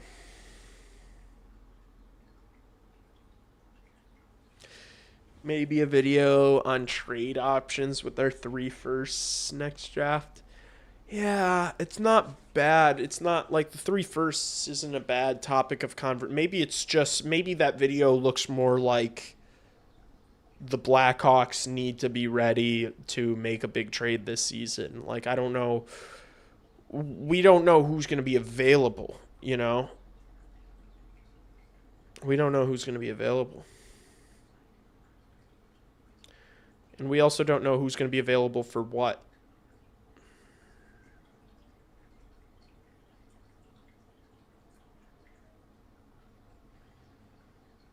Chip will be better than Soderblom. Chip's got way better reactions than Sody. It's either trade for Paling or bust. Too early, maybe. They'd probably trade at the deadline. Yeah, I think so. I think they're set with this lineup, you know, unless you know, Pat Verbeek calls and is like, hey, I want to trade Cutter Gauthier.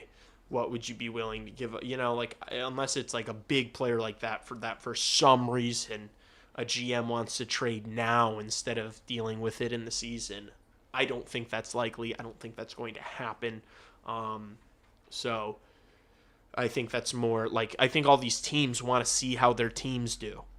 And that's why the start of the season is so important for the Blackhawks. They need to be on the right track. They need to be performing better than other teams in the West. They need to become a more attractive destination. If they're around playoffs, players would be more willing to come here.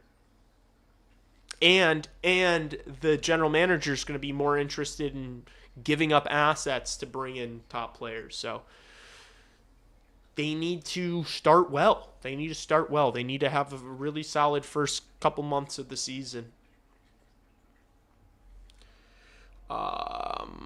Teravainen and Soderblom will be traded. What about expectations? Well, Bedsy's out. Record lines, etc.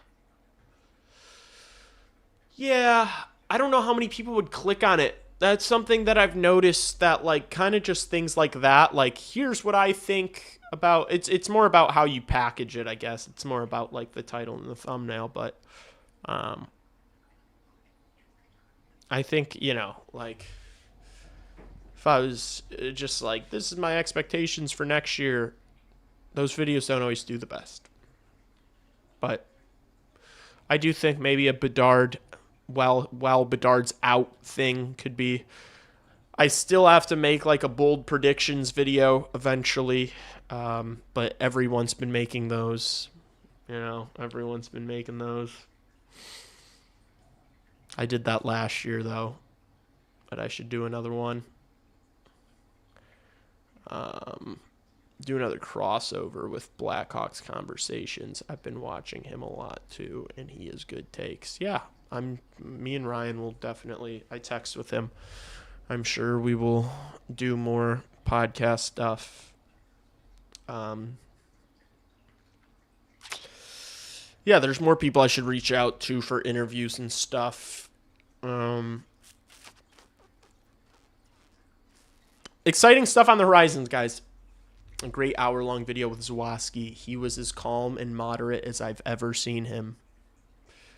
I thought that was a good conversation. I thought that was a really good conversation. I enjoyed talking with Jay. Dude, somebody commented. There was a hilarious comment about, like, man, Jay just commands the room.